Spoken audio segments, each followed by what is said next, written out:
2023 has finally actually started for the RageSelect podcast. I'd like to inform you there was a bit of a delay, but it turns out the rest of the month doesn't count. Yes. The first two podcasts. That means my New Year's resolution is still active.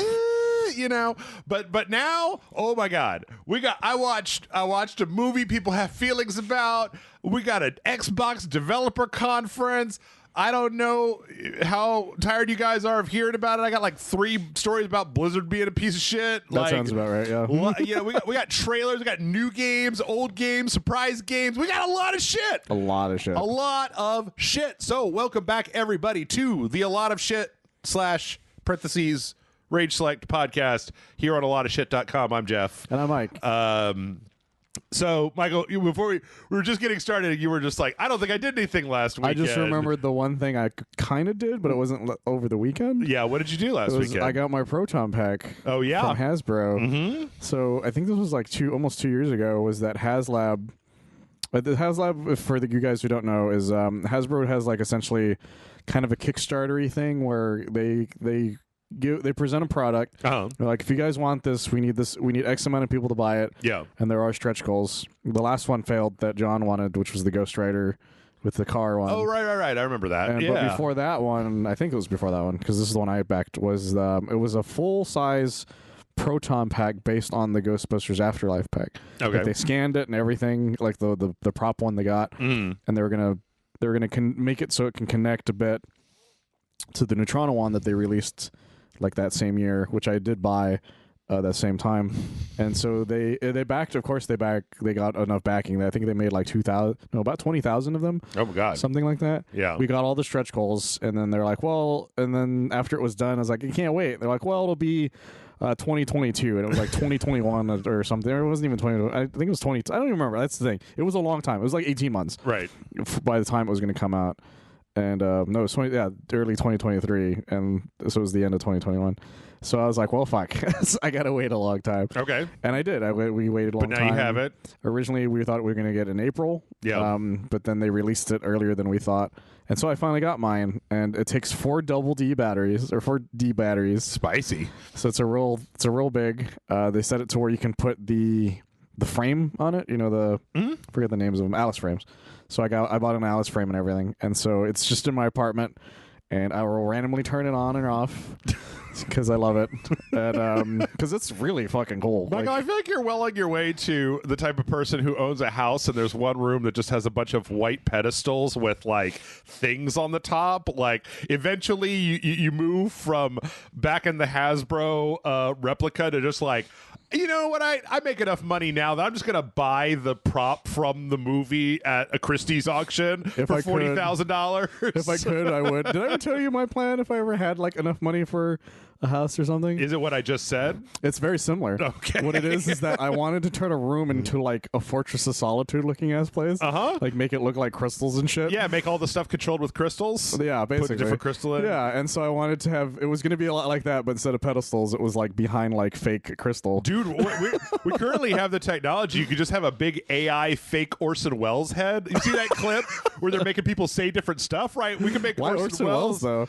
Well, because wasn't he Kal-El's dad in? No, you're talking about Marlon Brando. Marlon Brando. Sorry, not Orson Welles. Although I would love to have an Orson Welles. Marlon Brando, Orson Welles, potato, old white guy that slurs his words when he talks. Exactly. They're both drunk as hell. Yes. But yeah, no, it was a joke I used to have, because you know everybody makes bat caves. Yeah. And I was like, I don't want a bat cave. I want a Fortress of fucking Solitude. There you go. I'm gonna crank up the AC in that bitch. Yeah. Well, I actually have. I did something topical this week. A movie came out on VOD. What came out?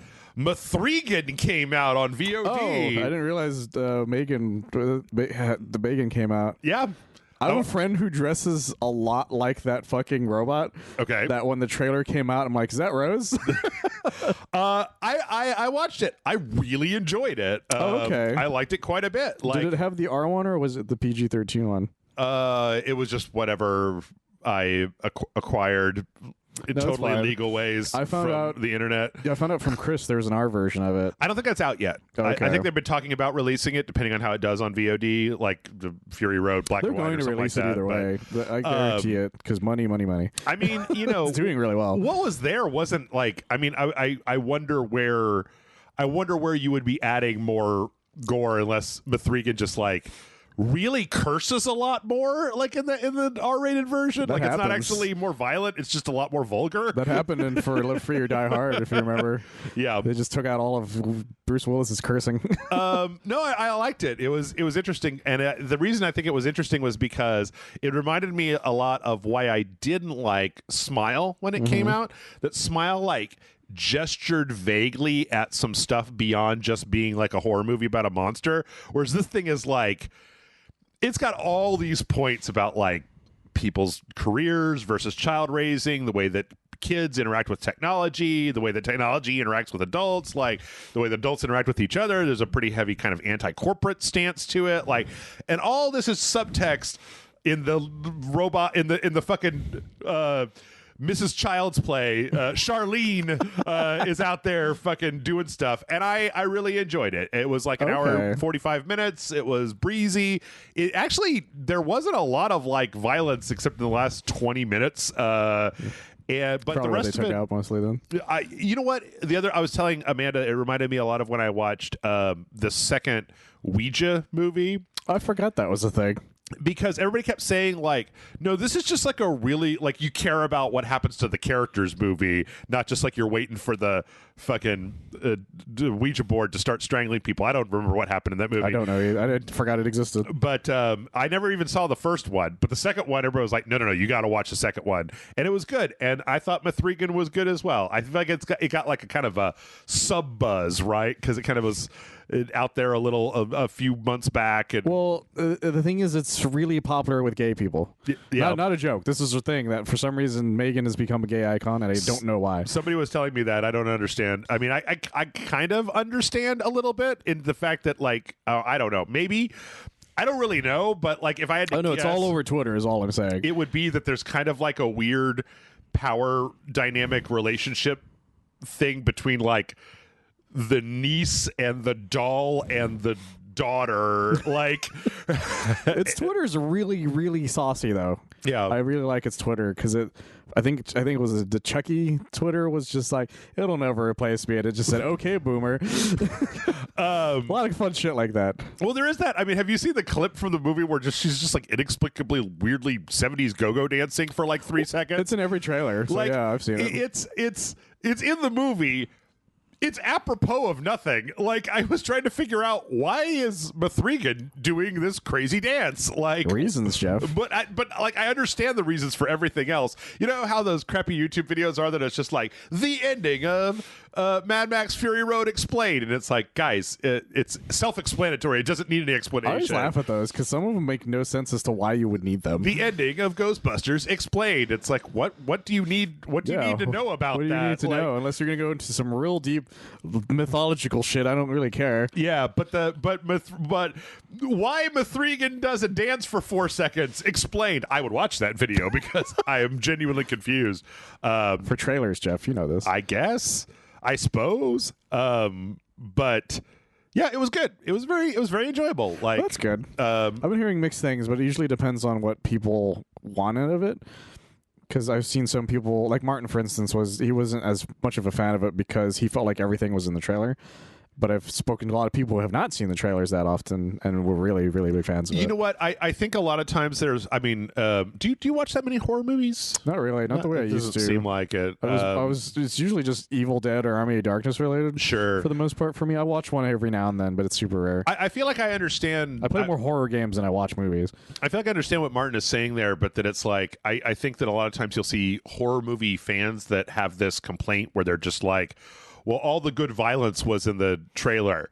And like, I didn't go in looking for the violence. I was actually more interested in just the story. Oh, and then okay. the violence was incidental. Like, oh, there's going to be violence eventually. But I was invested in the drama that was happening around the violence. Oh, okay. So I didn't need there to be like shocking That's violence. a good thing though, because there's some horror movies are real bad at just about having nothing that's going for it. Yeah. It's usually just like, and then the jock showed up and then he died. The end. I'm like, okay, I guess. Yeah. Again, we talked about, I watched a bunch of those horror movies. I watched Pearl and Smile and a bunch of stuff when that stuff came out. And I genuinely do not understand why people liked the movie Smile, because there wasn't even enough there for me to grab onto. Okay. And like, again, it vaguely gestured at like a larger point, but they didn't bother to make that larger point. That's what I've heard is the main issue a lot of people had with that movie. But yeah, I liked it quite a bit. What? I tried to watch. They put the Junji Ito Netflix thing. I literally forgot said about that last week that I was going to talk about it, and I tried watching the first episode, and like, I don't know why, but I don't know if you read much Junji Ito stuff. I've read a lot of it. Not read all of it, but a lot of it. Most of it. But like in the later stuff, there's like a weird, fucked up family. Like there's this weird family that each one of those characters kind of gets their own little like sub story. I haven't read that one yet. It's like you've probably seen the image of like the kid with the nails hanging out of his mouth, and there's like a guy that's like a businessman, but he's got this very gaunt face, and and there's like a little girl with pigtails, but she's got like white eyes, so she's always grinning like a demon. And I feel like a lot of those characters have factored into like other stories, and for some reason the first episode was like the story of this family, and every time those characters come up I just kind of roll my eyes, because the thing about Junji Ito stories that's great is that they don't like, the characters are a lot of times unimportant. It's the horror that's centered. It's kind of the exact opposite of what I was saying with Mithrigan, where it's like, it doesn't matter who the characters are in a Junji Ito story because they're all going to fucking die. Usually, yeah. And usually in the funniest fucking fucked up ways. So the fact that I went through and I was like, oh, God, it's like episode 8 before we do Tomy.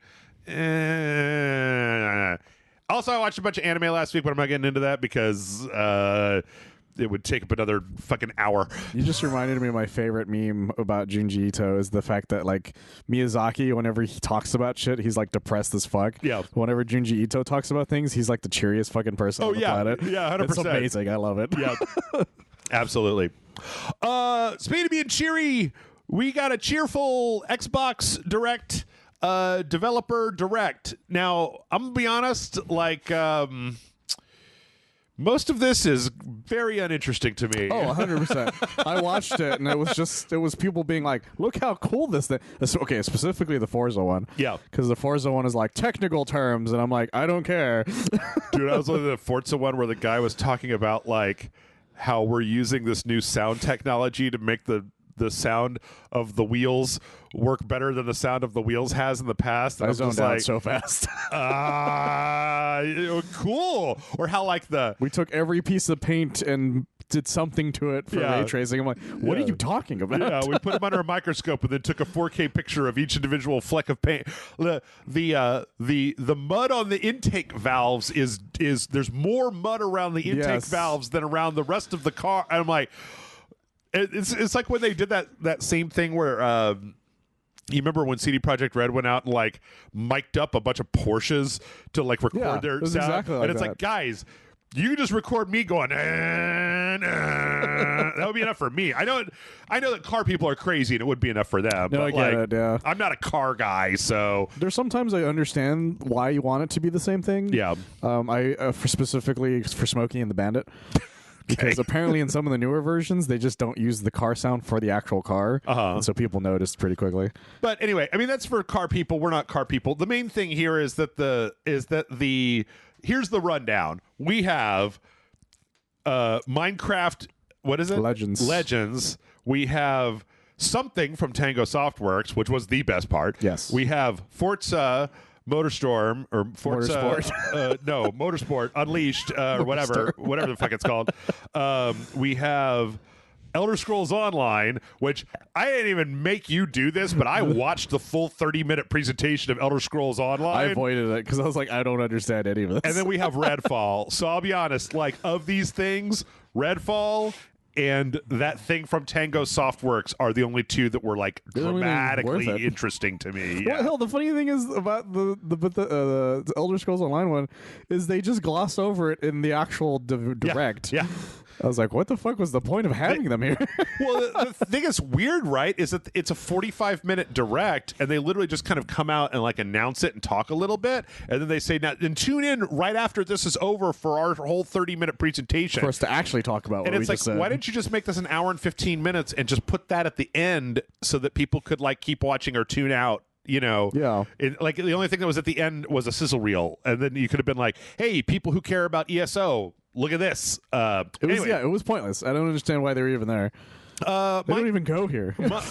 Minecraft Legends doesn't look like the worst game in the world, but I gotta be honest when I say that, like, I feel like Microsoft specifically keeps trying to make like console real-time strategy games a thing, and I want to take them aside and be like, guys, real-time strategy games aren't working on the fucking PC at this point. Like, because they're not even really real-time strategy. Yes, is the other thing. Yeah, it's definitely like we need to make this easier enough for children, babies, yes, but also like difficult enough that adults will want to play it. And man, I gotta tell you, they tried their hardest in this thing. They did. I also really, I get it, but they did. I also got to just say that, Michael, if there's one thing that I've learned over doing this job for 10 years here, several years at Spill, and being a fan of video games for my entire life, I do not give a shit about the people.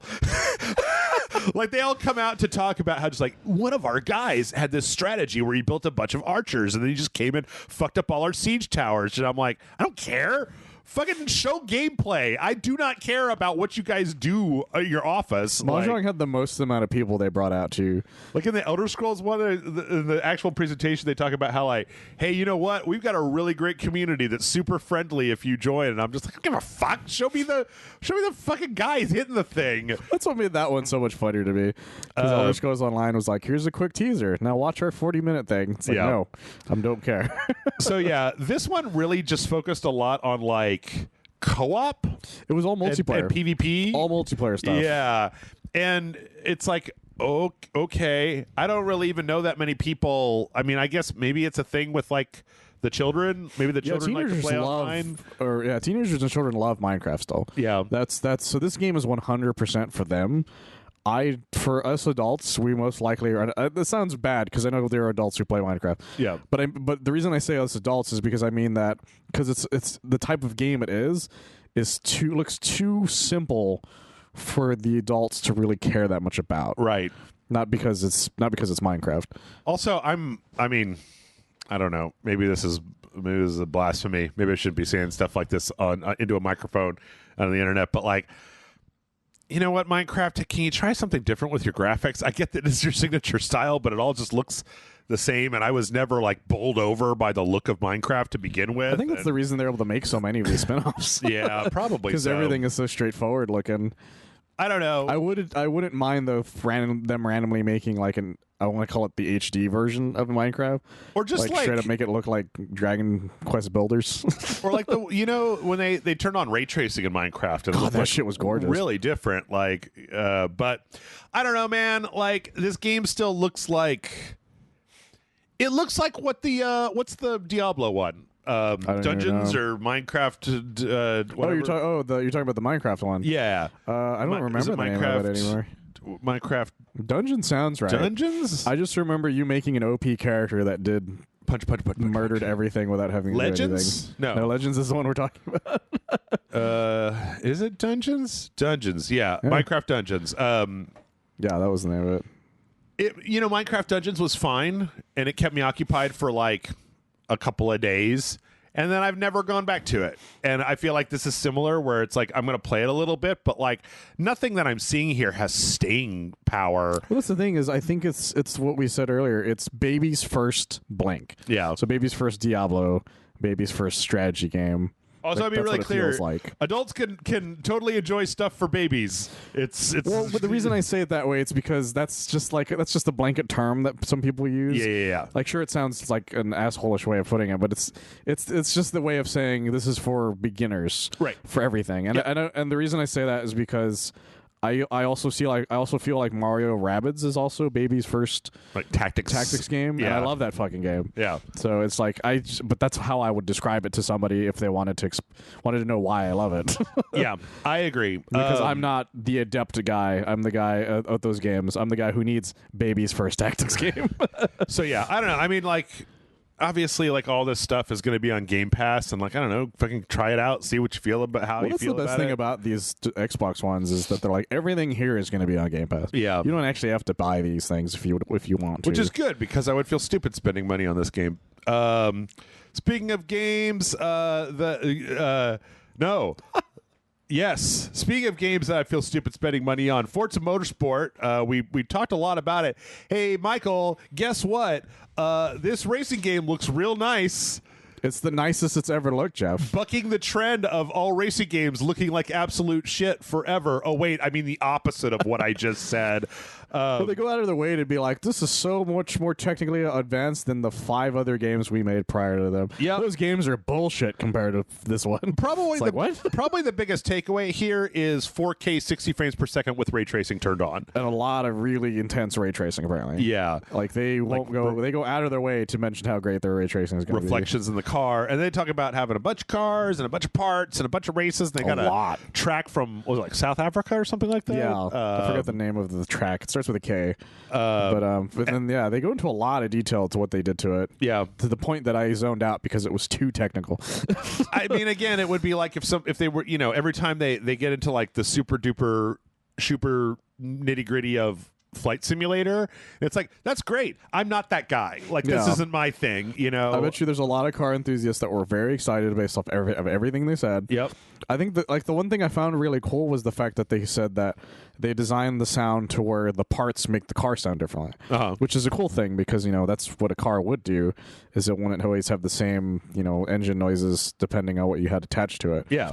But everything else is just like, it's just more icing on the cake. Yeah. I feel for these guys. Just a better looking cake. It's like that cake that you get from the Cake Boss. That you're just like, this is a really nice cake. But they used all that like really insane shit to make it look good, but then you taste it and you're like, oh, I don't think this tasted because it looked See, my metaphor was it was like one of those cakes online that they make that looks like a fucking socket wrench, but then they cut it and it's like a cake and you're just like, oh, cool. That's what it does. I don't really want to eat a socket wrench. It all still tastes like cake. Yeah. You can just hand me a handful of mushed up cake and I would still eat it. Like, it's fine. Here's the thing. These could be Tron light cycles and I wouldn't have that big of a problem with it. Here's the thing. You make Forza sound amazing because I would love to see a car that crashes that turns out to just be cake. Oh, man. What if there was a cake mode? Oh, that'd be great. Anyway, yeah.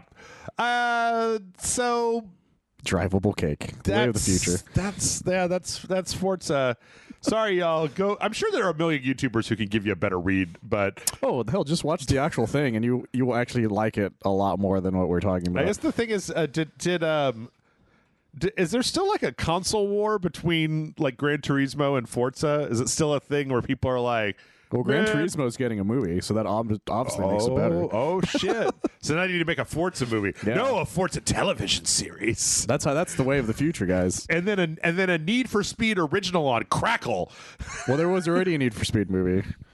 Oh yeah, with Aaron Jesse. Paul. Yes, that's the thing. You forgot already. I did. I didn't watch it. No one did. It was like, hey, here's a video game movie, something that is traditionally not very good, about a game that you don't care about. I just remembered the most interesting thing that happened because of that movie. What's that? So when Inside Gaming was still a thing on Machinima, they had a promotion for that movie where they had one of the people, I guess, on the YouTube channel drive one of the cars, but he fucked up the car. Oh. That's great. And Aaron Paul's like, holy fuck. Okay. It was great. I loved it. All right. Let's quit messing around. We're 20 minutes into this thing. We're still messing around. It's hard not to. We're talking about Forza. I know. Tango Gameworks, the makers of The Evil Within, the makers of The Evil Within 2, came out here and they're just like, hey, here's a brand new game.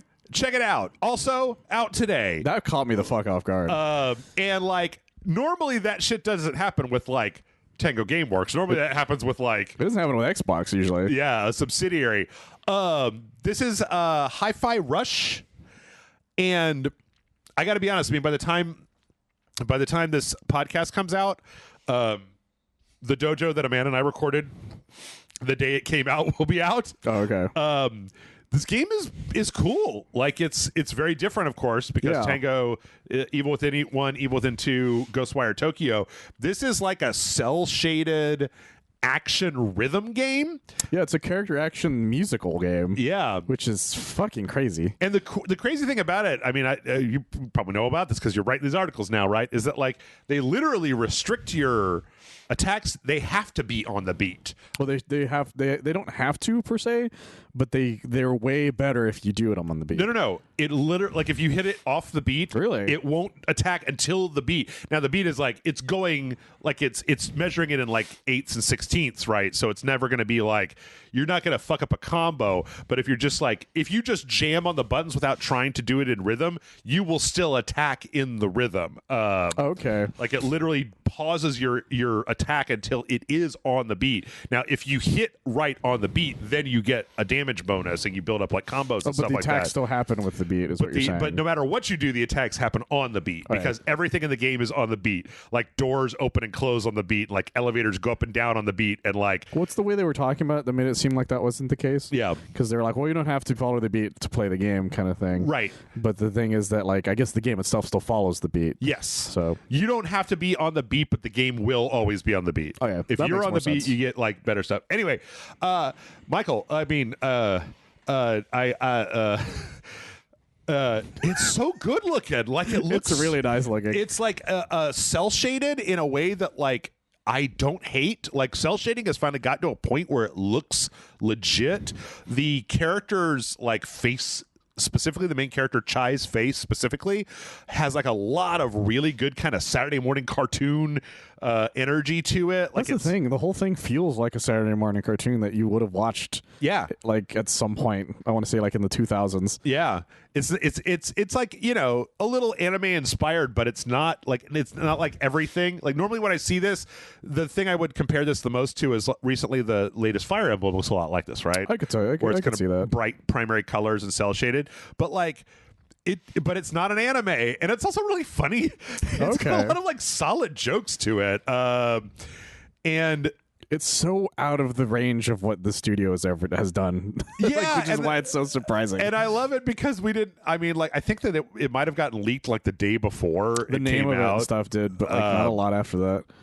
But man, it's super fun. It was super fun to play. It's got a good story. It's got a kind of a dumbass protagonist, which I'm a sucker for. I'm a sucker for the way the humor for this is too. Yeah, like just the sort of absurdist thing, like that part in the trailer where they're like, "Who did this? Yes. Who would have done such a thing?" And it's got a lot of really interesting visual prompts because you get 808, which is this cat that like when you're running around, it literally pulses in time. You can also hit the select button and it will literally just put a thing on screen that shows you when the beats are happening. And then when you're attacking, you'll see whenever he hits, there's like a little note that comes up, and if you hit the button when that little note comes up, that keeps you on the beat as well. So like, yeah, they went out of their way to make it much easier to do. Because that was one of my issues with, you know, games like Metal Hellslinger and stuff, is they're just like, well, good luck, dude, figure that shit out on your own. Right. Where this is like, it's like, look, we want you to feel like you're doing this correctly, and we're going to give you every possible opportunity to do that. Yeah, and the thing is that if you it's also great for what's the word I'm looking for, accessibility, because there's a lot of people that are hard of hearing, or just, you know, they can't hear in general. That would make that a lot easier for them too. Yeah. It's basically just like score, right? Like you can kind of muddle your way through without having to like super duper duper engage with that whole thing, but you just get a much better score if you do.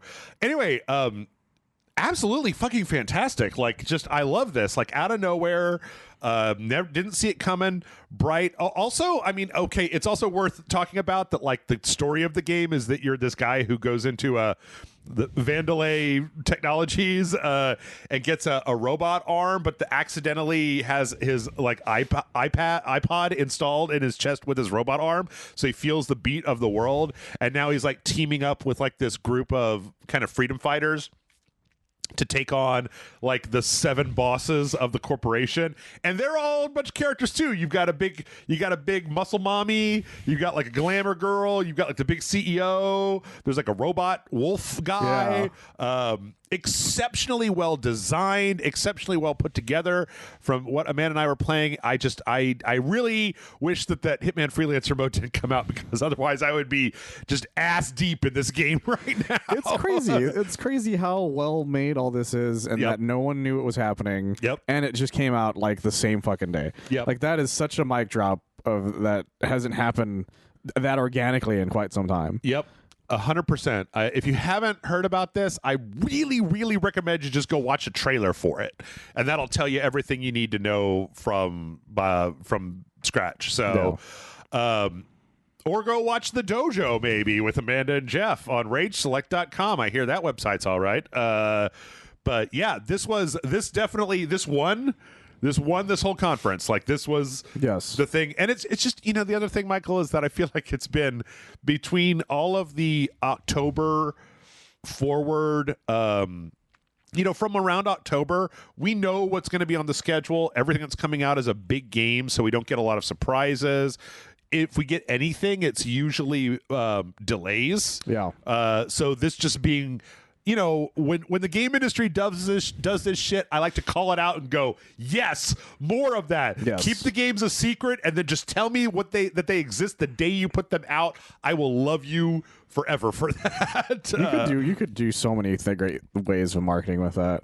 It's just the problem is a lot of places don't do it because they're expecting sales. And I think the reason Xbox has that ability to do it is thankfully because of Game Pass. Like that was the thing with the guy who made Pentiment.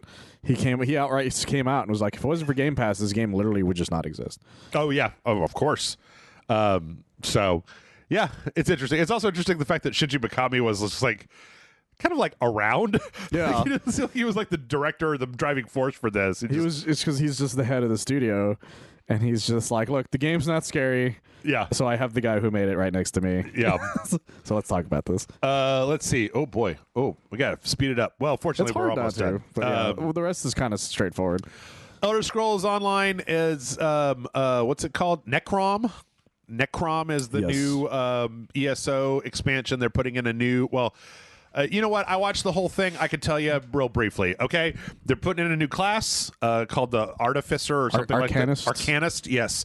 The whole thing revolves around this Daedric prince. That's the Prince of Forbidden Knowledge. There's some kind of cool stuff. There's all these levels that are full of like piles of books that are so large they start to like turn into like arches and stalactites and stuff. Oh, that's pretty fun. You're in one of the Dark Elf territories in Morrowind. They have like a necropolis. It's like a city of the dead, which is the hub city, where nobody's allowed to fight because that's where they bring all their dead people to honor them. So you're not allowed to that's fun. Get up to shit. There's going to be a bunch of side quests. There's a fungus horse. If you pre-order, there's like a horse that's made out of mushrooms and stuff. Well, that's creepy. There's some new companions. There's this new class plays really differently. A lot of Cthulhu imagery going on, tentacles and cephalopods and all that crazy nonsense. And basically just like, if you're into Elder Scrolls Online, I'm sure this is great.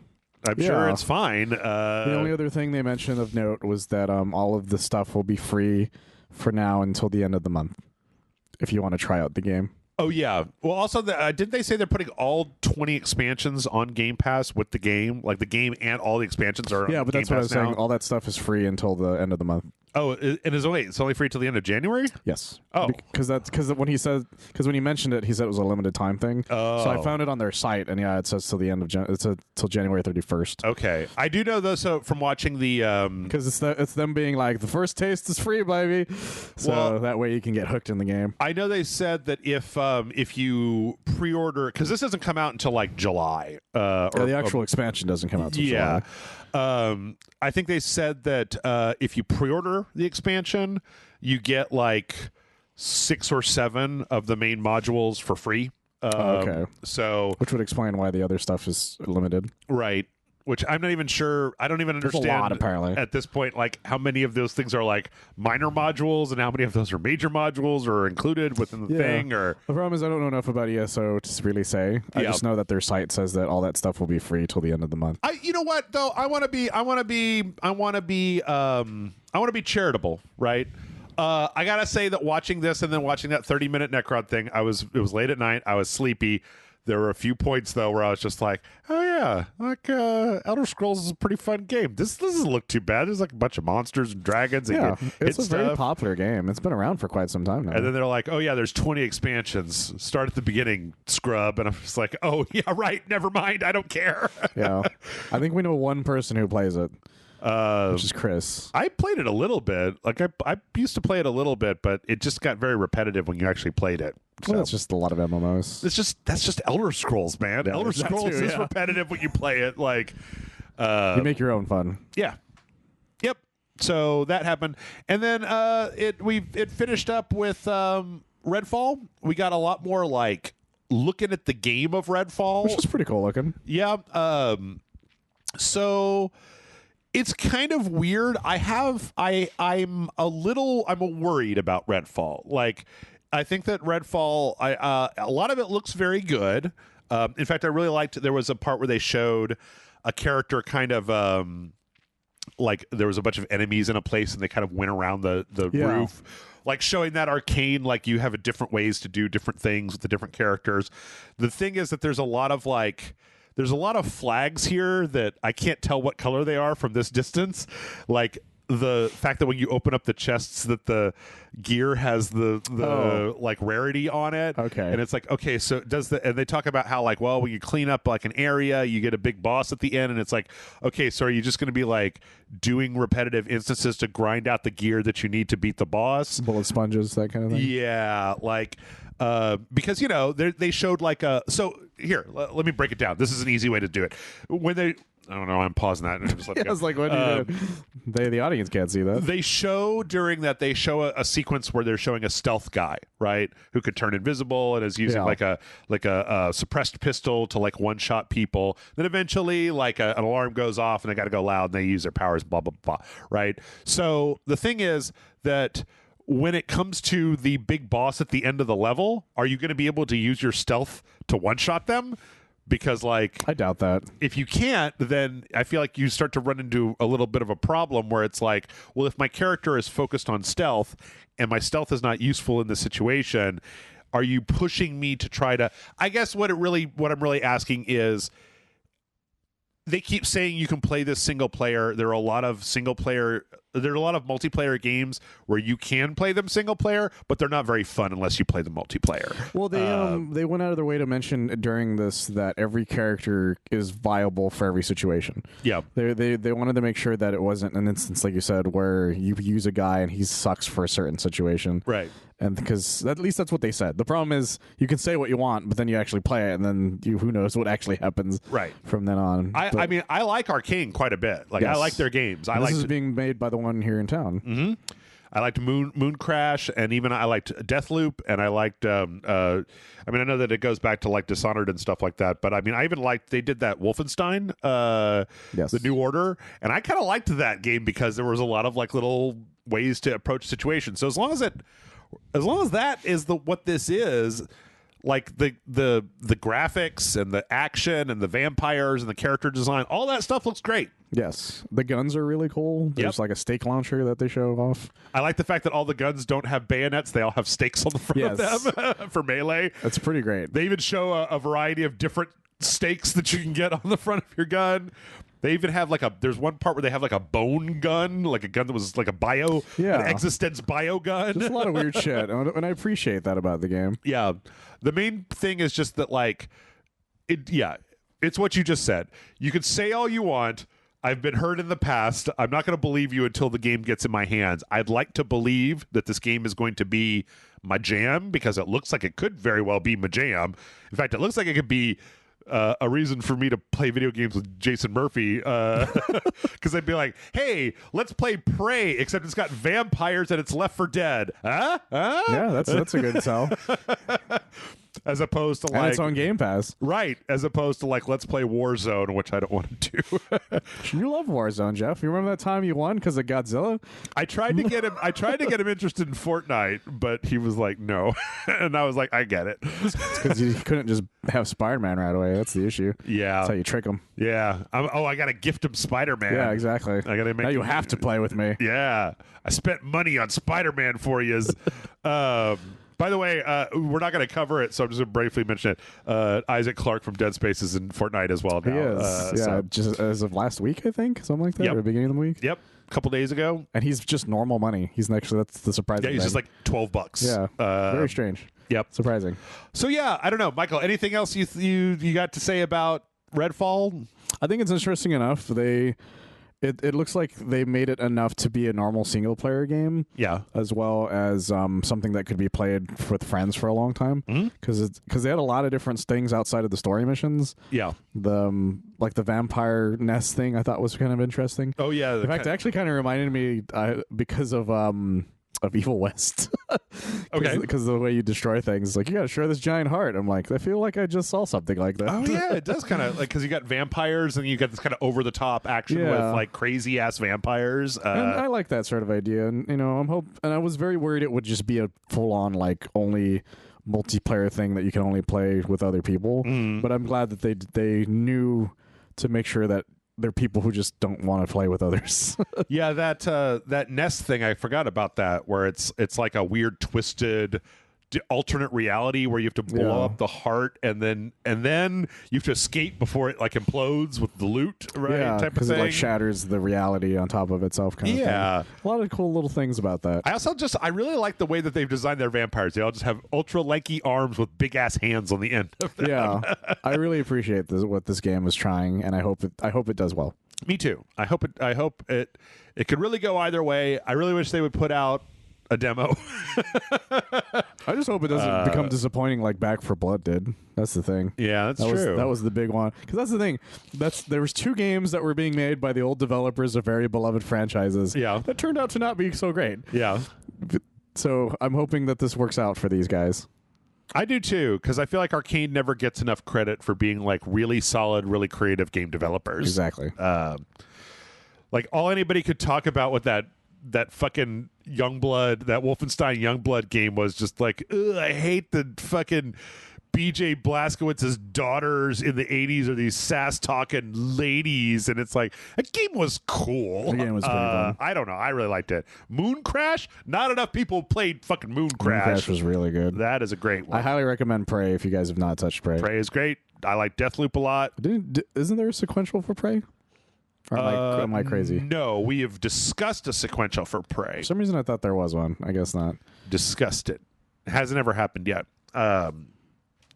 Let's see. So yeah, all that happened. I again, the Elder Scrolls Necrom had a full-on 33-minute thing. Again, this is I feel like this just falls into a lot of the. You didn't have to suffer through all of the cringy, just like, oh shit, that sounds great. Tell me more about that, why don't you, developer man? Well, Pete, let me tell you about the new compass system that we're adding. Exactly into the why I game. avoided that shit. I'm like, I don't give a fuck enough about Elder Scrolls to do this, because it would have to be a whole other article if I did that specific one. You know, it's weird because I feel like Todd Howard does a good job of splitting the difference between like on-stage fake guy and like regular actual human being, whereas Pete Hines I feel like is always just He does not. He's like Troy McClure, man. He really is. You may remember me from such things. Where Todd Howard is like, I don't care enough to really get into this right now. Yeah. Like he does a pretty good job at staying on script, but he still manages to make it sound like he was thinking that script up in his head as he was talking to you, as opposed to reading off of a teleprompter. I avoided that whole thing. I was like, I don't care enough about this to care. But anyway, you see, like those that's a book. That's at the Fungus Horse. Okay. And then like I showed it really briefly there. Those like book areas. Anyway, symmetrical book stacking. It's not even symmetrical. It's Sorry, very weird. I just remembered that. It's because you just watched that Ghostbusters conference. I did, which we're not talking about. Yeah. Here. As far as I know, we're not talking about here. Anyway, go watch it. I mean, like, the thing is that this seems as good as a lot. You know, okay, there is one last thing that I'll talk about from the Bethesda thing. They put out their kind of roadmap, and they talked about how they're definitely going to be doing like bug fixing and quality of life enhancements between now and the release of this game. So like adding in certain types of looking for party type of stuff and just a lot of features that have been requested from the community. So I love when game developers listen to feedback that is legitimately good feedback. I mean, like, and you gotta think that for ESO, it's like, don't leave. We'll fix it. Fix it. What giant boobs? Just don't leave. What do you want? It's like we didn't ask for those that. Are books. Oh, okay. See, that's really cool. Like a tower made out of like books. Yeah. Anyway, Finch is dead. They said. My transition got a little messed up. But speaking about fixing problems in games, Warhammer 40K's Xbox, Warhammer 40K Dark Tides Xbox release has been delayed because Microsoft or Fat Shark is fixing the PC version. Oh, wow. Apparently the PC version. Now, I don't know how much of this, like I was reading some of the comments, and it feels like Fat Shark's last Warhammer game was Vermintide 2, and that Vermintide 2, when it launched, had like a smoother launch or a game that played better, had more features, and that this is actually a good news to the community because the people that were really interested in playing this were very disappointed by what they saw as like a kind of a lackluster slipshod launch. That's what I heard about the game because even the people who were really into the game still had a lot to say about it that they didn't like. What the fuck is that? It's a show that's going to be on Apple TV about with Jason Segel. I didn't know Harrison Ford. I had no idea Harrison Ford was going to be Jason Segel and okay, sorry. Wait. That popped up randomly on the site we're looking at. Fucking pop up. Now I'm super interested in that than I was before. What the fuck? I didn't know Harrison Ford was in that show. I'm going to watch that show now. Anyway. Yeah, so they're delaying the console release, which was supposed to happen pretty soon, in order to fix the PC release. I've got a big fat suggestion, Michael. What's that? Don't put your game out till it's done. But they're shareholders, Jeff. No. When will they learn that? Like, won't somebody think of the shareholders? You would make like literally, you would make more money if the game came out when it was completed and it was good. Now explain that to the shareholders, Jeff. Explain that to them like they're 5, because they're not going to understand. I just did. I think I just did. Yeah, but they're like 1-year-olds, Jeff. So you got to go further down. You know what? I feel like I need a whiteboard. You jiggle keys in front of them, and you go money. And like, then if they weren't able to learn from the entirety of like the early to mid to the all of the 2010s, where they were just like, everybody wants multiplayer games, then it's like best-selling game this year was just a single-player game RPG that everybody loved. Like, people still won't shut the fuck up about The Witcher. Guess what? The Witcher doesn't have any online connectivity. It's true. Like, they've put it out 8 times on like a billion platforms. Skyrim's the same way. They just fucking last year, they just put The Last of Us out. It's getting its own HBO show. That game did have multiplayer, but that was not the important part of that game. It was the same with Doom 2016. Yes. That game had multiplayer, but no one gave a fuck about that multiplayer side. That multiplayer was pretty fucking fun. I actually played that. So, yeah, maybe fix your game before it comes out. Let's see. We got a shitload of Microsoft, Blizzard, Xbox news. But before we jump into some of the more business-oriented stuff, we did get a listing for Game Pass. And I'm just going to briefly mention, don't talk about this one because it's coming up later, but there's some okay stuff on here. Why are we going to talk about JoJo later, Jeff? This isn't as good of a lineup as we're used to on Game Pass. You don't love Hot Wheels, Jeff? Actually, that Hot Wheels game rules. Yeah, that's probably one of the better ones. Amanda and I played that Hot Wheels game. Hot Wheels Darkest Dungeon, that JoJo's game. Which is a solid game. I'm actually cool. surprised Michael's not making me fucking mad as hell. Yeah, I mean, I went easy on him, and he was madder that I went easier on him. I'd rather get my ass kicked fair and square. It was kind of sad. That Ink Illuminati is coming out later this month. Hi-Fi Rush obviously came out. Age of Empires 2 is coming to consoles. What's Age that of last one? Empires I 2. can't tell what that is. The last one is. RoboQuest. I have no idea what that is. It's a game. It's like a Of course, it's a game. I hope it's a game. it's like a roguelike. It's some shit. It's a set of snacks you get every month. Actually, there's no idea. It's never been a game. Came out in 2020. It's like it's one of these like. Look! It's just one of these. It's a roguelike. It's a roguelike FPS game. Okay, yeah, that's neat, I guess. I mean, it's like Tower of Guns or something, or it's one of those games that like you look at a Steam trailer and you go, "Oh, that looks all right." And like, are you going to play it? No. there's no reason. It doesn't look. I mean, it doesn't look bad, but I'm not going to play it. What are you talking about? But it's on Game Pass now, Jeff. Is limited. Yeah, but your time, the time is the commodity when it comes to Game Pass. Okay. How much time do we have left here? We have about 10, 15 minutes. Let's see how many corporate bullshit stories we can get through in 10 to 15 minutes. And they're all just Activision Blizzard. Oh, yes. I assume. Oh, yes. No, they are 100% Activision Blizzard. But on the bright side, Michael, I don't know if you can see, but... Christ. What's this one? You guys didn't see the list I just saw. No. Here, this should give you a good inkling. That.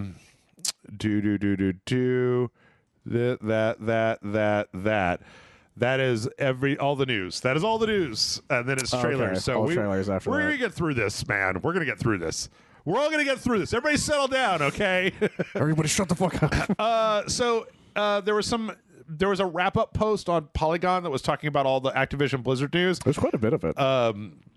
But this was specifically about the Activision acquisition news, not anything else.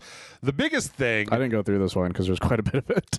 The biggest thing is that Microsoft has subpoenaed Sony's records for this case because Microsoft is like, well, you keep saying that we're going to destroy your bottom line if we buy Activision, so you need to show us how much money you make off of all of these franchises. I love this. So that we can see. And because all this shit is going to be happening like an open court, I love lawsuits in the game. It's the only way we find out anything. Like, they will never tell you, but if they have to in court, then you get to find out. It's the best thing about it because we're like, we don't know any of the sales figures. It's like we're gonna now, and I can't fucking wait because I heard about this, but I didn't know anything all that much about it. I only saw like the headline, randomly on my Twitter. So I'm very excited to see what pops up out of this. Well, here's the thing. This Sony should be ready for this. They should because they've just been like, oh no, we'll be destroyed. If you know, why are they Italian? I know they make Mario games, right? No, I was about to go. Is The Last of Us Italian now? I don't remember that part. Hey, Mamma Mia! These clickers are everywhere. No, they've been very much as Luigi for some reason out there. Like, oh no, if this goes through, it'll totally destroy Sony and we'll never exist anymore because they'll take Call of Duty away from us. And it's like, yeah, prove it. Yeah, show me your like ledger. Like, you've opened yourself up now to be like, well, we're not just going to accept your fucking PR line. You have to explain to the regulators how this is going, like what exactly you think is going to happen. Not just like, oh no, we can't make the money anymore. I'm an Italian again. I'm a Mario. I work for Sony. Well, Microsoft is basically looking at them being like, we don't have any games, even though they have like the highest amount of good first party games of anybody currently right now. Yep. And it's just like, it reminds me of that SpongeBob thing where Patrick's like, I'm gonna starve now, and it's like super detailedly fat. Right. It's just like, that's what's happening now. Yeah. And I can't fucking wait to see what happens. Yeah. So that was the main thing happening in the acquisition case. I'd love for like a random shock thing happen where it's like, it turns out The Last of Us sold negative money. No one saw it coming.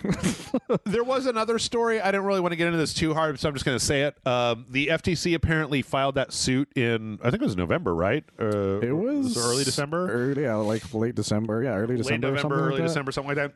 But they apparently did that because there was a rumbling that the European Trade Commission was going to settle. They were going to basically behind closed doors make a deal and approve the deal, and they wanted to basically, like, if the EU had already okayed this deal, there would have been a lot of pressure on the FTC to be like, why are you holding up this $69 billion deal? So they really just like threw that shit out slow things down and go just like, no, we're gonna do this the fucking hard way. Everybody's gonna fucking go into court and say stuff, and it forces the EU to take a closer look at it, because then it makes them look incompetent if they don't. Yes, if they just rubber stamp something that the FTC has already brought a case about, then they look stupid. So now they have to go through the whole process of getting input and stuff. USA. Sorry. Well, yeah, I'm not like again. I'm well, the FTC just really wants to look real big against big tech right now. Yes, this is probably the dumbest way to do it, but like it's the easiest way to do it. But it's the easiest way. Yes. Although I heard they're recently trying to go after Google for like advertising shit or something. I mean, but that's outside of our realm. I think just like I just got to say this every week. I'm just going to start saying this. $69 billion, man. Like, this is not fucking chump change. This is not like... It's the biggest acquisition in gaming right now. It's not like Jif acquired Peter Pan and they're going to rule the peanut butter industry. This is a big fucking deal. Like, it's huge. So, Meanwhile, Ubisoft's like, somebody buy us, give me $20 and I give you our company for the love of God. Yves just wants to retire, man. The dude just wants to get in his cryogenic pod and ride out this century. Exactly. It's going to wake up in a Fallout vault. 343. We got some more news about the big layoffs that happened last week. This one was a clusterfuck over the weekend. Yes. So apparently this happened. Well, we already knew that people were getting laid off from 343, but apparently was it Patrick Wren? Yeah, he used to be the senior developer, one of the senior artists or senior designer for multiplayer. That's what it was. Okay, if I remember correctly. He basically tweeted, quote, the reason for both of those things, okay, quote, the layoffs at 343 shouldn't have happened and Halo Infinite should be in a better state. The reason for both of those things is incompetent leadership up top during Halo Infinite development, causing massive stress on those working hard to make Halo the best it can be, unquote. Part of this, I think, I didn't know. Well, actually, this is really interesting because, like, I know this, but they talk about there was some mention of like short-term contractors working on it. Yes. And when you look into the tweets and stuff, there's a point where they mention 18-month contractors.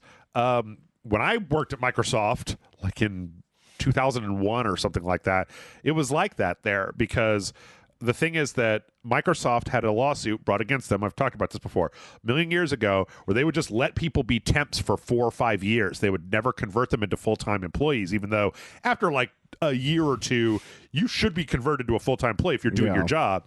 So what Microsoft did, and everybody else, including fucking Dell here in town, started doing, was after about a year, or in Microsoft case, it's 18 months, you just get let go. It doesn't matter whether you're doing a good job or not. They either convert you or you basically get just like laid off, and you get to collect unemployment while you're laid off. And then after 90 days, you can come back because it like resets the clock.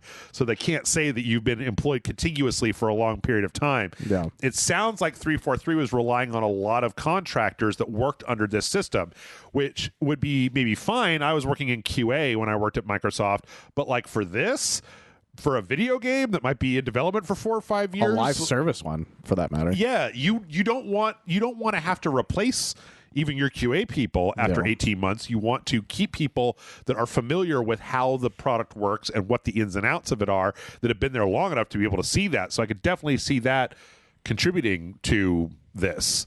Yeah, there was apparently a lot of different things going on the back end that that some people either that hint at constantly, or they're just like, management is what fuck this every single time is what I keep hearing from different people. Yes.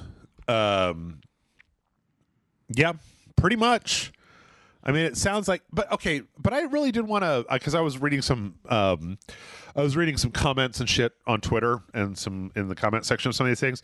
I did want to say though that like, because I think that you yourself have said this to me, where like it is a shame that people have lost their jobs. I think I made that abundantly clear last week.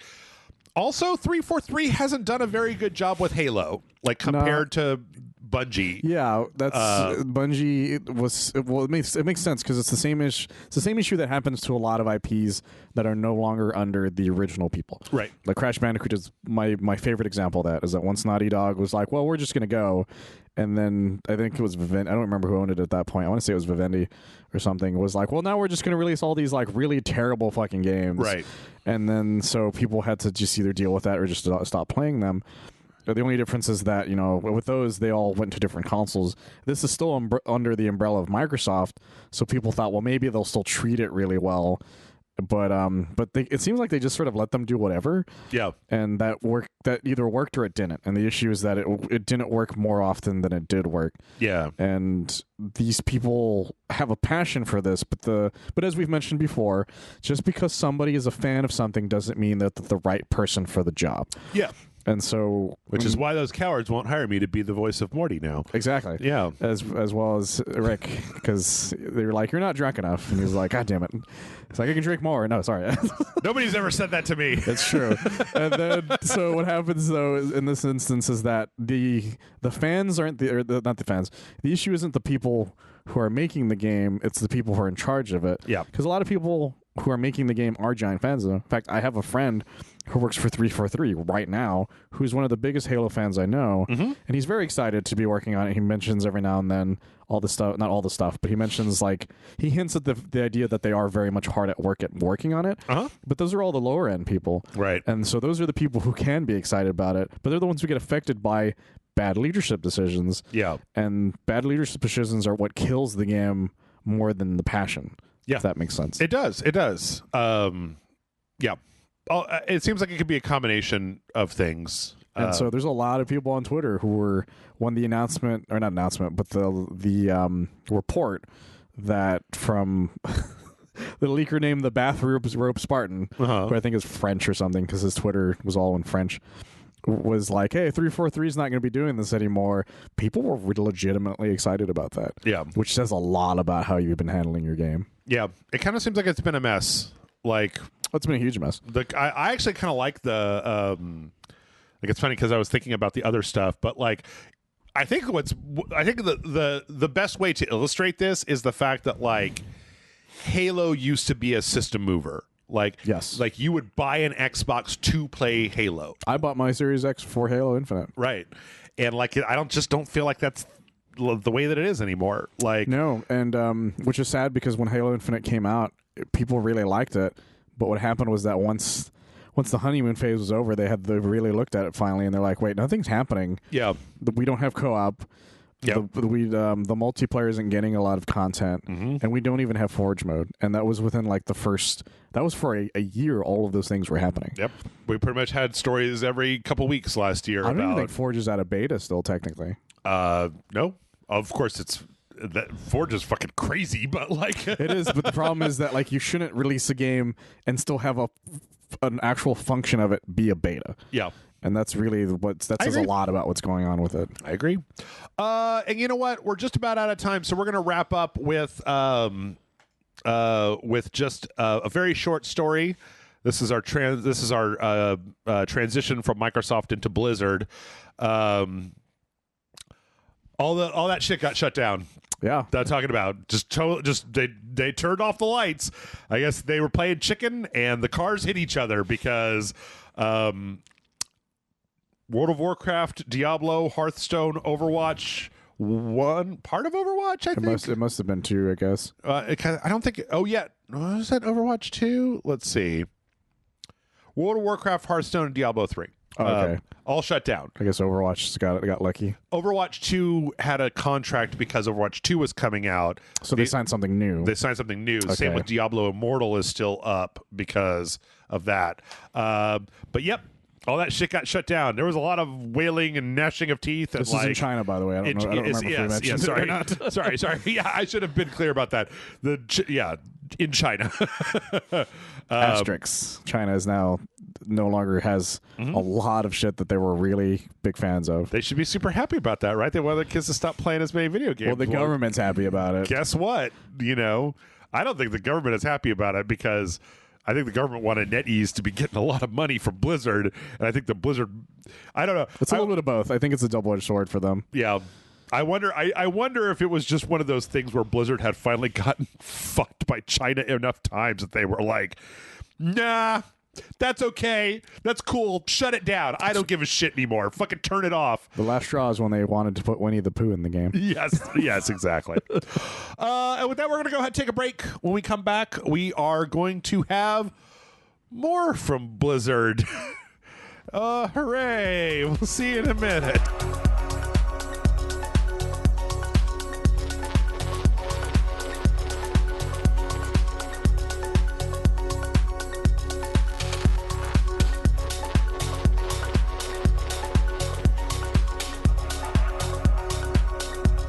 And we're back. Michael, are you ready to continue talking about Blizzard? I guess I am. Yeah. Let's do this shit, I guess. Okay. So the other, well, no, wait, we've got two more Blizzard shit stories. Yeah. So this one is, okay. Let me just tell the story. In 2021, okay. Now, let me go back even further. When Activision acquired Blizzard, they basically created, like, they had no, okay. Sorry. Okay. All right. Here we go. Take two. Everybody, here we go. 1, 2, 3, go. When Activision acquired Blizzard, they started pressuring Blizzard to adopt Activision's business practices. And one of those business practices was that every division of the company needed to be graded on a curve where basically you ranked all of the employees under your division from, like, these are the least performing people, these are the best performing people, and then, like, bonuses and benefits and things were basically doled out to the people that did the best. The people that did less good had their stock options and various, like, things restricted. And the idea behind this was that this would encourage the people at the bottom to work harder to get up into the better ranking. Now, because this is literally a zero-sum game, this meant that, like, this is one of those stupid-ass corporate ideas, Michael, that, like, in a vacuum, like, you know, I can see the idea behind it. I think it's kind of bad. Well, that's the problem, is that that's the reason they get implemented to begin with, is that somebody looks at it on paper and goes, this makes sense, not thinking about literally all of the implications. or the fact that, like, when you create a system like that, the first thing that human beings do is break it. Yes. Like, people will go to weak teams so they can always be at the top of the ranking, or, like, they will sabotage their coworkers to make sure that they go further down in the ranking, because it literally affects, like, how much money you get from the, like, the games that are out, because it literally, like, reduces profit sharing and stock options and things like that. Competition does not create teamwork. Not this way. No, definitely not this way. So apparently Blizzard had been basically refusing to do this and fighting it off. But one of the results of the big 2020 exodus of first the sex pests and then major, like, directors and people who were just kind of tired of it leaving, was that Blizzard as a whole was weakened. They had fewer people in management positions that were able to stand up to this Activision horse shit.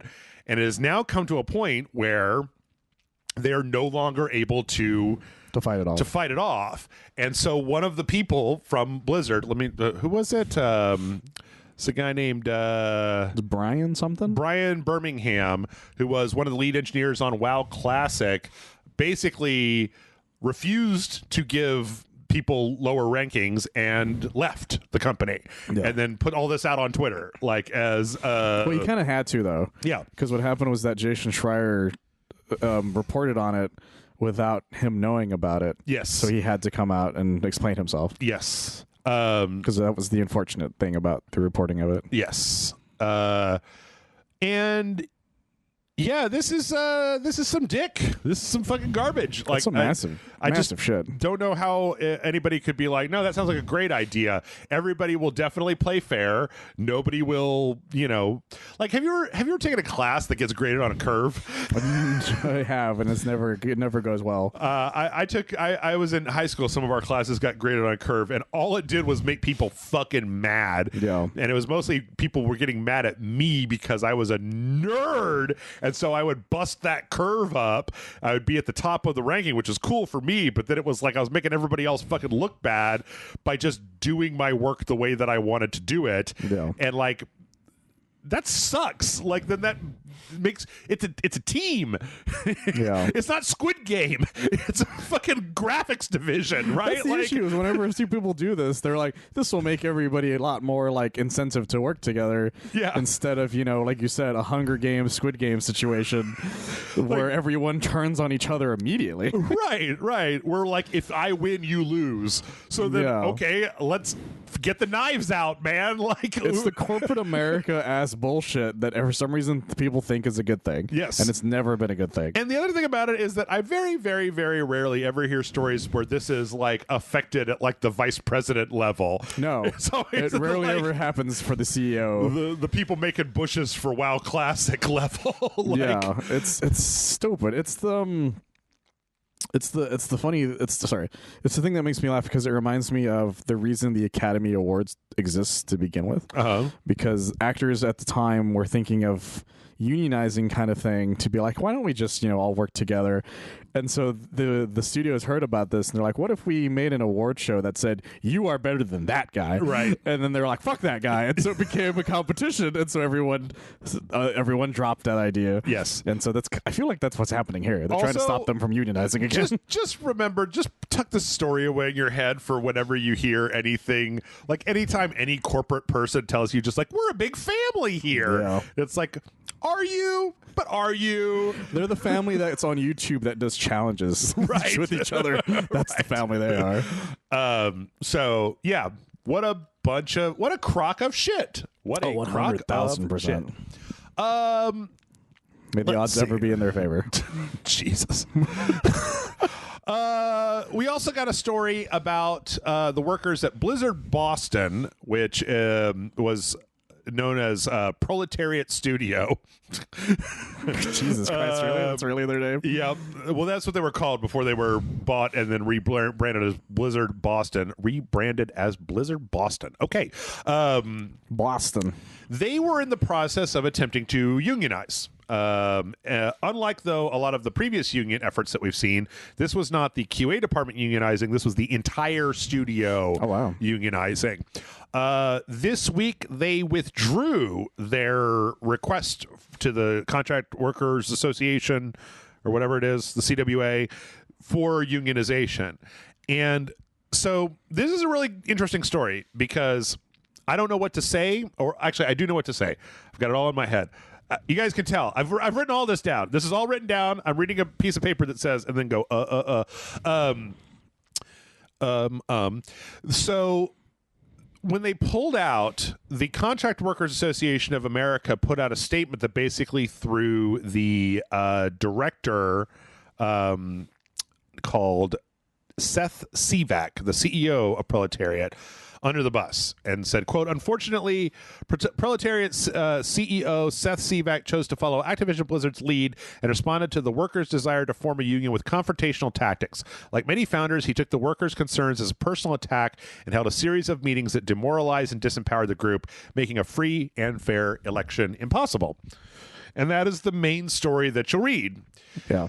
But I went into so then what happened from there was that you had a bunch of people who worked at this place on Twitter, and a lot of them were like, no, that's not the story. Like, I am pro-union, and we decided not to do this for a variety of complicated reasons that was not just like management came out and said, moo, and shook their finger at us, and we were all like, oh no, daddy's mad, and so we'd like withdrew our request. That there's more to it than that, and there was a bunch of different people on Twitter that were talking about this. Now, so we've got I'm teaching Hollywood how to make a movie. We've got the setup, we've got the twist. Now here is my analysis of the situation. if that is the case, somebody needed to spill the fucking beans. Yes. Because all there is here is vagueness. That's hearsay. Yes. It's the Contract Workers Association made this claim. The workers said, no, that wasn't what it is. But then they did not continue to say, here is what it is. Yeah. It was just like, well, it's very complicated. And it's like, well, you know what else is very complicated is when the CEO of the company gets all the department heads in and gives them 20% raises if they agree not to vote for the union and talk to the people below them. That could be the case we're talking about. Yes. Or it could be that they started reading the way that the union negotiations work, and they decided that they didn't want to do that. It could be that a chunk of people were kind of on the fence, and when they came down to the vote, they got cold feet, and they decided they want to pull out. There's a lot of things that could have happened, and unfortunately, I can't.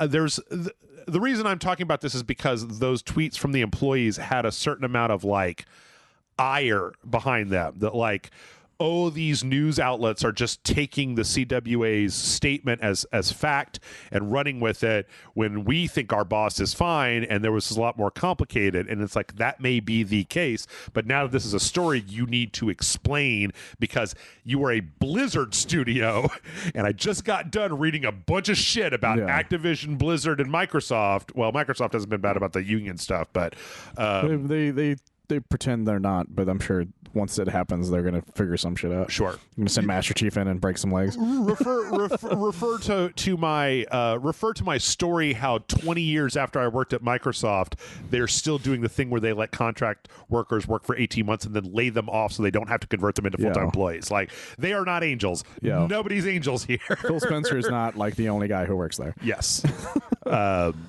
So, yeah, complicated situation. I don't entirely know what more to say about it because I don't have more information to say. Well, the issue that's going on is it sounds like when a child wants a puppy and the parent just goes, well, there's a lot of complicated reasons why we can't just get a dog. Right. And you're like, well, explain. And they're like, and then they walk away.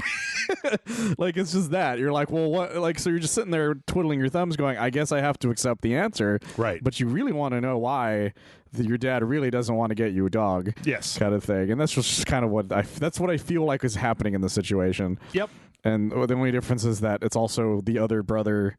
The brother's going like, I agree with what their decision, and you're like, well, I want you to explain it, and then they're like, nope, and then they just walk off. Yes. And so you're just stuck there going, well, I guess I'm just not going to get that. Mm-hmm. So I don't know. Because it's also, I mean, you know, like also how many employees said it, kind of thing. Like, it was like a half dozen or so tweets. Yeah, basically. That's the tricky thing is that like we don't know if these are the guys that got maybe a slightly higher thing than the others as well. Yep. Like we don't really, like you said, we don't know what happened. Yes. And we probably won't ever find out what happens until somebody leaves and decides to go, you know what, I'm just going to say it. And then that's what will happen. That may be 4 years from now. Yeah, even if that's the case, by that point, nobody cares. Right. So. Exactly. And that's usually why they say it. Yeah. Is because by then there's no repercussions. Also, you know, I do want to make it clear, right, that like there are some legitimate reasons to not join a labor union. Yes, there's a lot of actual reasons for it. Sometimes labor unions do bad shit. One of the reasons that labor unions are as like infrequent as they are now is because there were a lot of labor unions that did some like truly strong army bullshit back in the old and bad days. There's some shady shit out there. I remember watching a documentary years back about, I think it was like a minor unions or something like that. Yeah. And there were like straight up mob shit happening between like people who wanted to be the heads of them. Mm-hmm. Just crazy shit like that. Yeah. There's kind of reasons why labor unions did decrease in power, besides politicians doing their best to make that happen. Right. The main problem right now is just, of course, that like you can't make management do anything human. Yes. You can't make them act like a person unless you have something to threaten them with. And at this point, the only thing left to threaten them with is unionization. So the unions may be bad, but guess what? So is the place I work. So again, it's a double-edged sword of like it's real sharp though. It's the thing. So let's put these evils into some buckets and see which one fills up higher. Exactly. We're not anti-union before anyone thinks that, by the way. Yeah. Speaking of unionization, Bruce Straley, the co-director and co-creator of The Last of Us, put out a statement. This was very weird. I was surprised by this. So, The Last of Us on HBO, which I'm pretty sure both of us still have not bothered watching. I plan on doing it eventually. Maybe. I'm not even sure I'm going to do it. I'm going to watch Mathregan again. I'm gonna watch Maforgan next week. The site I write for is like you've seen the show, right? I'm like, no, but I played the game, so I guess I have to now. Yeah. He was the co-director and co-creator of The Last of Us. Yes, the original Last of Us. Yes, he was more of a gameplay guy than a narrative guy, although he did contribute to the narrative. Druckmann obviously was like the head narrative guy. Yes, but he was part of the narrative thing, and he talked. He put out like a. Well, not really a statement. Was this like a? It's like a tweet or something. I think it was an interview with the Los Angeles Times or something. Oh, okay. Where he said, "quote They asked him because he's not credited at all in the credits for the show." And he wrote, quote, "It's an argument for unionization that someone who was part of the co-creation of that world and those characters isn't getting a credit or a nickel for the work that they put into it. Maybe we need unions in the video game industry to be able to protect creators." That's an interesting reason. Yeah, that's a weird reason because I don't know unions are known for that. They put your name on the TV show, huh? Like that's... Yeah, that's not. I don't think that's so much a union thing as it's just a contractual thing. Yeah, I mean, it could be that, like, you know, if there was union if HBO was negotiating with a labor union that represented Naughty Dog, then the members of your union could have specific demands that could then filter up. But it's a really esoteric argument. It's a strange one. I get why he's mad though. Yeah, because there's plenty of instances where somebody's not credited for something that they worked really hard on, especially if they're one of the people that they consider as one of the co-creators of it. Yes. Well, it's tricky when it comes to Naughty Dog games because of how intricate their narrative stuff is among the entire studio that sometimes I don't even know who created certain things. It also, though, feels like Naughty Dog has slipped into that thing that we see a lot of times happen in video games where it's like, Neil Druckmann. It's like, guys, Neil Druckmann was one guy. No. Like, he didn't code this thing by hand in his apartment. Like, Bruce Straley, whose name I hadn't heard until the story came up, did a lot of the combat design for The Last of Us. Anybody who's actually played The Last of Us knows that one of the things that makes that special is not just the narrative. It is this desperate, like, combat where you're constantly running low on supplies and you're trying to, like, measure. It's the kind of survival horror type of thing. Yeah, it's not like a movie where it's not like a movie where you're only watching the story happen out. Yeah. Like you're playing it. Like because if that was the case, then The Last of Us wouldn't be as high ranked as it was. If The Last of Us played like Uncharted, it would not be probably as well liked because... Well, it might still, because Uncharted, people love Uncharted. No, what I mean more is that like if it was like, if you made a really good story, but it played like... say Devil May Cry, Sonic Legends. No, not Devil May Cry. Like Metroid Prime. What is the name of that guy who makes those really terrible games? The one that we just did with the samurai thing. What? You remember that bad samurai Gilson. Thing? Gilson. If for some reason Gilson was the one who made the way the game plays, sure, but the story was really good, right? No one would fucking talk about The Last of Us. Yeah. So yeah, it's interesting. I think that there's been a lot of kind of stories recently about crediting, and I think that the credits should be fucking 8 hours long and talk about everybody. Like or you know what? If you don't want to do that, like make it so that the broadcast credits, right? I get it. Like the show is an hour long and they can't put 2 hours of credits on it, right? Yeah. But when it comes to the online version, when it comes to the versions on HBO Max, man, just make like a run where it's like a 40-minute show with 40 minutes of credits, and then you can just skip to next episode, because that's what you do when you get to the end of an episode, right? That's one of the things I kind of liked about Disney Plus shows, because I know it sometimes annoys a person. They're like, oh, this show's actually really long, but it turns out like the last 20 minutes or just every credit from like every studio, like even every different language one. Yeah. But I like that because it's like, hey, here's everyone. Like every single one of these guys did something for this thing. And I'm like, that's pretty cool of them. Yeah. Speaking of credits, we also had a story about how the Persona 3 and 4 translators were left out of the credits of the recently released versions. Oh, okay. So this is an interesting thing.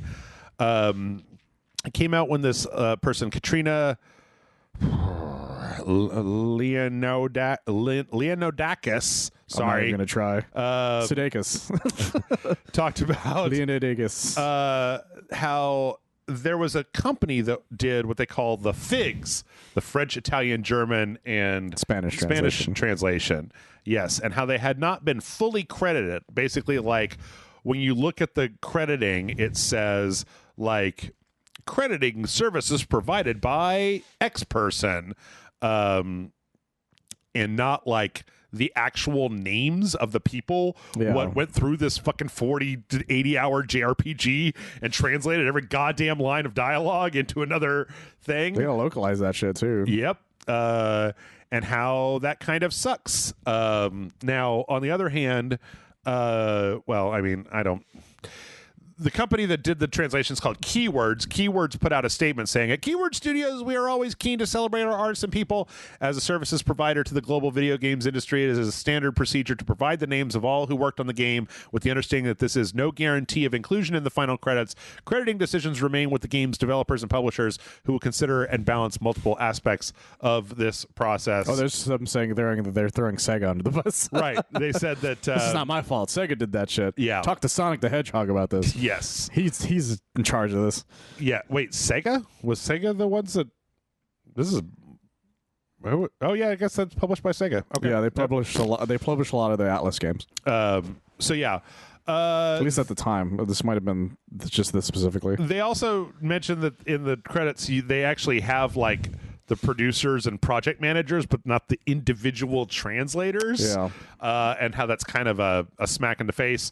Refer to my previous statement. I did see one person say that, like, well, if you list all the names of the people, then those companies could just go hire those people directly instead of having to go through Keywords. And I'm like, I don't know about that. Like, well, that's an old thing. That's why there's a lot of old. That's why Castlevania's a perfect example of that. Yeah, Castlevania's credits were just like actors' names who were part of like Dracula type movies, right? Just changed up a bit because at the time Konami was like, we don't want you to put your names on it for that exact reason that you said, because they were worried somebody would look at it and just hire them away from them. That's some fucking bullshit right there. It is, but like, that was the thing. It's straight up bullshit. It's an old fucking reason that doesn't make any sense, especially nowadays. Boo. I say boo to that. It only makes some sense back then because not a lot of people were making games back then. Yeah, but now that's the stupid reason. If your company is not strong enough to keep people from being headhunted, that's your problem, not the person being headhunted's problem. So. Now that's a stupid fucking reason. Yep. Speaking of stupid shit, Michael, it's finally time. Talk about Avengers. Yeah, let's talk about the Avengers and what has happened to my baby. Avengers announced, Marvel's Avengers, Crystal Dynamics announced that they are, they're not shutting it down, but after, what is it, like September 30th? The end of September, yeah. There will be no further updates. Well, there's no support, straight up. And no support. No bug fixes, no content, nothing. They actually said the actual content will end in March, end of March, but they will literally take no support questions after the 30th. Meaning if your game save disappears, there's no one you can ask about it. Tough titty. Exactly. They're straight up like, look, if the game ends up like full of bugs and glitches and people taking advantage of shit, we're done after the September 30th. Which, is better than just turning the servers off. Yes. Right. That was the thing. Because the fun thing about the story is that, because I don't know if it's in there, is that there was a guy named Miller Ross among the Avengers community, who is he's a journalist for, I think it's called Xputer, I think is the name of it, and he was the guy who leaked anything Avengers related. Okay, whether it was a skin, whether it was an announcement about War for Wakanda, that kind of thing. So he was very popular among the Avengers fandom, and he's the one who originally broke the story. And he was like, well, they're probably not going to mention this for like a little bit, like maybe like a week or two. Yeah. But since he fucking let the cat out of the bag, they had to come clean. Yeah. So they're like, yeah, we're doing this.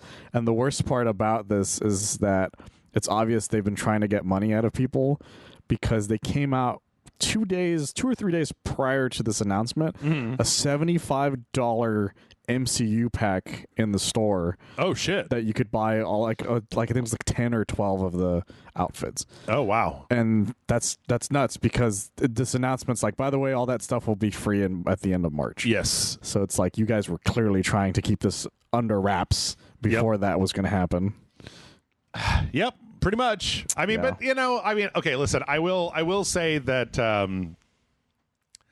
what this is the argument that we get into from time to time, right? Of just like, I bought a PlayStation 4 and they just announced the PlayStation 4 Pro and a price drop the day after that. As sometimes the bullshit lines up in a way where it's just like you just get fucked, yeah, right? That's like, the end of it. I'm sorry. The end. But yeah, I don't know. How do you feel about all the cosmetics going for free because you paid money for cosmetics? I'm actually really happy with it because there's still a shit ton of cosmetics in the game. Okay. That you can still buy that are just like little fun ones and stuff that I just never bought because I was like, I'm never going to use this. I like it, but I'm never going to use this. Yeah. Kind of thing. So I never paid money for it. Like there's a lot. For instance, there's a lot of Thor outfits like that. There's some Spider-Man outfits like that. Cap has a few like that as well. That I'm like, this is a fun idea, but I wouldn't pay money for it. But now I'm like, now I can just use whatever the fuck I want.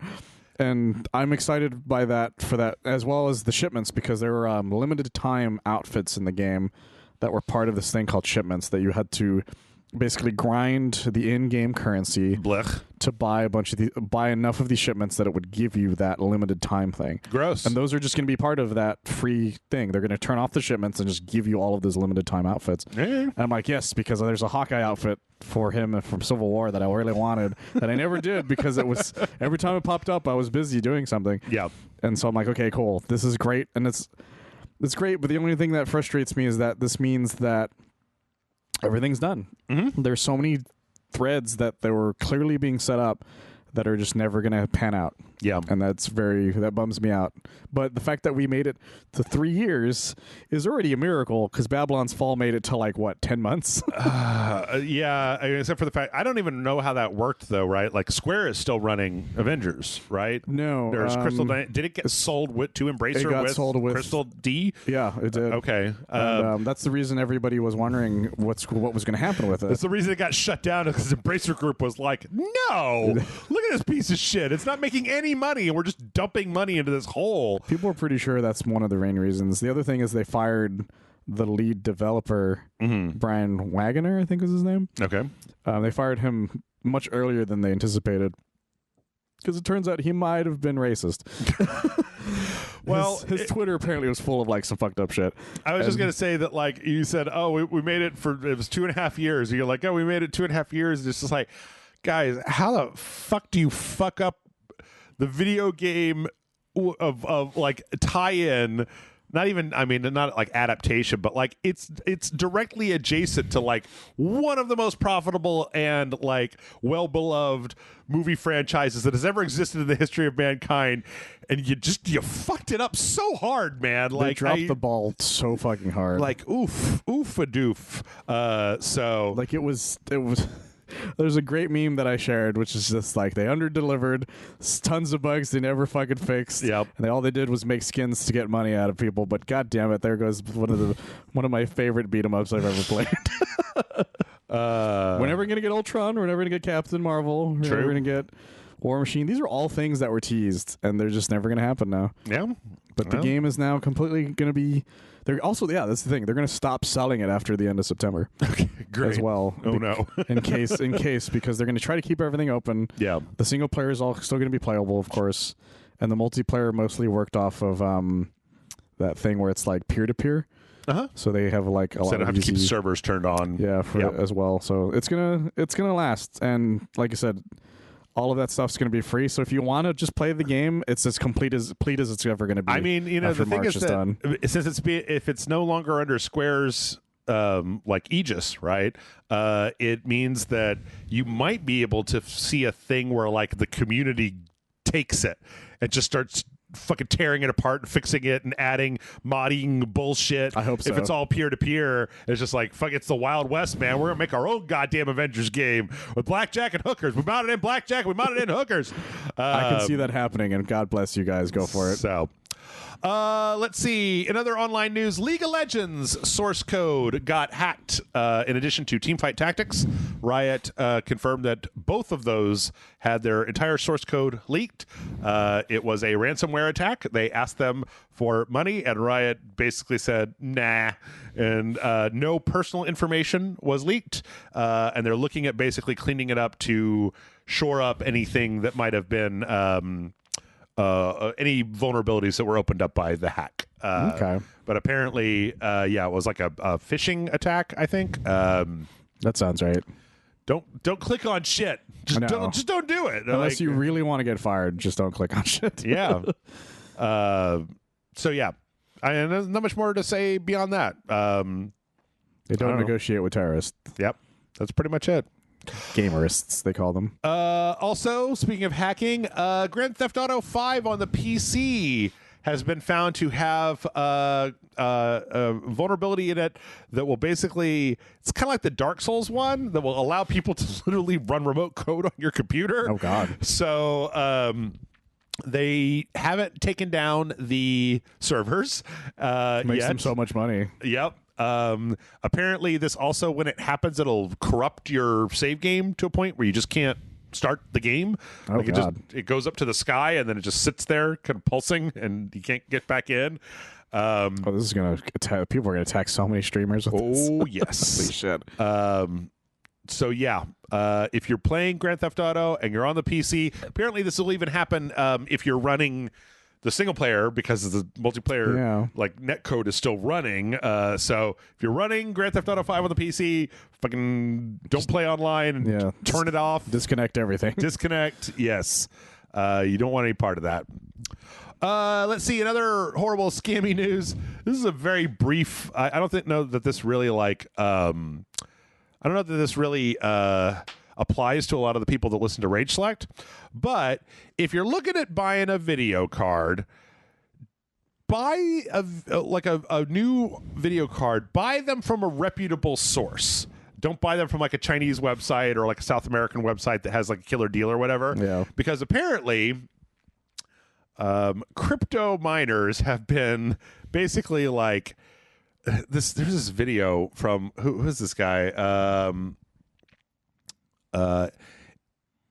Iskander Souza and Paulo Gomez, and this is all in Spanish, or I believe it might be Portuguese or something, but talking about how like crypto miners are taking these overworked crypto cards, and the thing is that the dyes on the crypto cards literally will yellow over time. Like the chips will start out as like black, but then as you run them for like a gajillion hours, they will start to yellow just because of the heat stress that's been put on them. And so a lot of crypto miners are taking the cards apart, painting the dyes black like they're new, cleaning them all up, putting them in packages, and then reselling them because the crypto market has crashed. They don't need fucking a gajillion video cards anymore. No one wants to buy the used ones. Yes. Because they used the fuck out of them. They didn't just use them. Yeah. Like they played fucking Fortnite at 4K Ultra for like a year straight without ever stopping. So those things are not used. They're not useless, but they're definitely not in good shape. Yes. It's like buying a waterlogged car, basically. Yeah. So, yeah. You also, apparently, it's hard to tell this unless you have like specific stuff, like the yellowing is really hard to see with the naked eye, but you can like if you have the right stuff, you can suss it out. So just buy your cards from reputable sources is the answer to this. Fucking crypto, man. If something's too good to be true, then that's usually what happens. Fucking crypto, just always messing everything up. You just can't catch a break from these jerk offs. Crypto fucks up everything. Let's see. Messed up apes. So we don't have another story about poop apes. God, that fucking thing. Other weird news. I heard about this on Twitter. There's a game called The Day Before. It's like this online multiplayer kind of post-apocalypse game it was announced in 2021, I believe. It was supposed to be out already, but it got pushed into 2023. Apparently they were supposed to be showing gameplay from it because there hasn't been that much gameplay from it. Yeah. They're supposed to be showing gameplay from it. Apparently, okay, so there are two sides to this story, and they're both stupid. They're pretty dumb. Apparently they got delisted off of Steam. The reason they got delisted off of Steam, according to them, is that they announced this game called The Day Before they had purchased the trademark for it. And in the years since then, nobody had bothered to purchase the trademark for it. And what happened was that as soon as they announced it, a patent troll out of somewhere in Asia bought the patent, bought the name, and registered it for all fucking online games and movies and television shows and pop songs and fucking Fortnite dances and all that shit. And so that person basically got them delisted off of Steam by being like, hello, I am the rights holder for The Day Before, the property. Take this imposter down. I own this name. And it's like, so that's one potential, and so they've said that because of this, the gameplay they were going to show will be coming in November. Wait, what? Yeah, I don't. That doesn't make any sense. Change the name. Yeah, you don't even have to. Yeah, show it anyway. You can show off the footage, just don't mention the name of it. Yeah, that's not. What? Yeah. Unless it had the word The Day Before written all over it, I don't see how that would have been an issue. Yes. It was pushed back. Yeah, it was supposed to be in March that this game was supposed to come out. So, yeah, all this happened. Now the launch has been postponed to November 10th. So, they're going to come up with a better name. That's one story.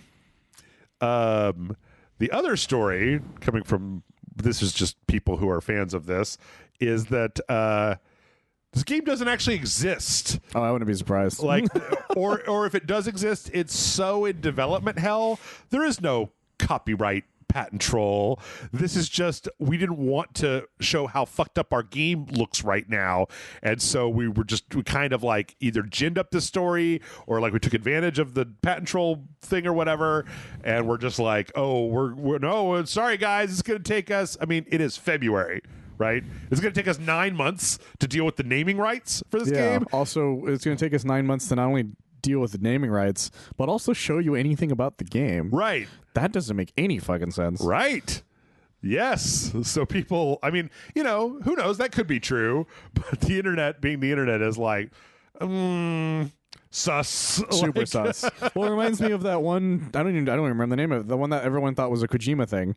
Oh, yeah. Where everyone was like, we're going to show it, and then they just were like, well, we're not going to show it now because of, you know, solar winds, stuff like that. They're like, what the fuck are you talking about? No, that was that one that had that crazy fucking story. Exactly. Right? It was like, the guy was like outsourcing parts of, like, contacted some guy like in Missouri and was like, I need to ship like a bunch of the games to your house for you to store, and we're going to distribute them from like your garage, but you need to send me $2,000 so I can send them to you or whatever. A lot of crazy shit. It was like, wait, what the fuck is this? What are you talking about? And you'll notice we haven't heard anything since that point. Yeah, nothing has happened since then. So, yeah, I get why people think this is sus. Because, yeah, I did hear about this on Twitter. Yeah. And I saw some inkling of that, but I didn't know how many people were talking about it. Yeah. But it makes me laugh because there's no way that they can't show gameplay.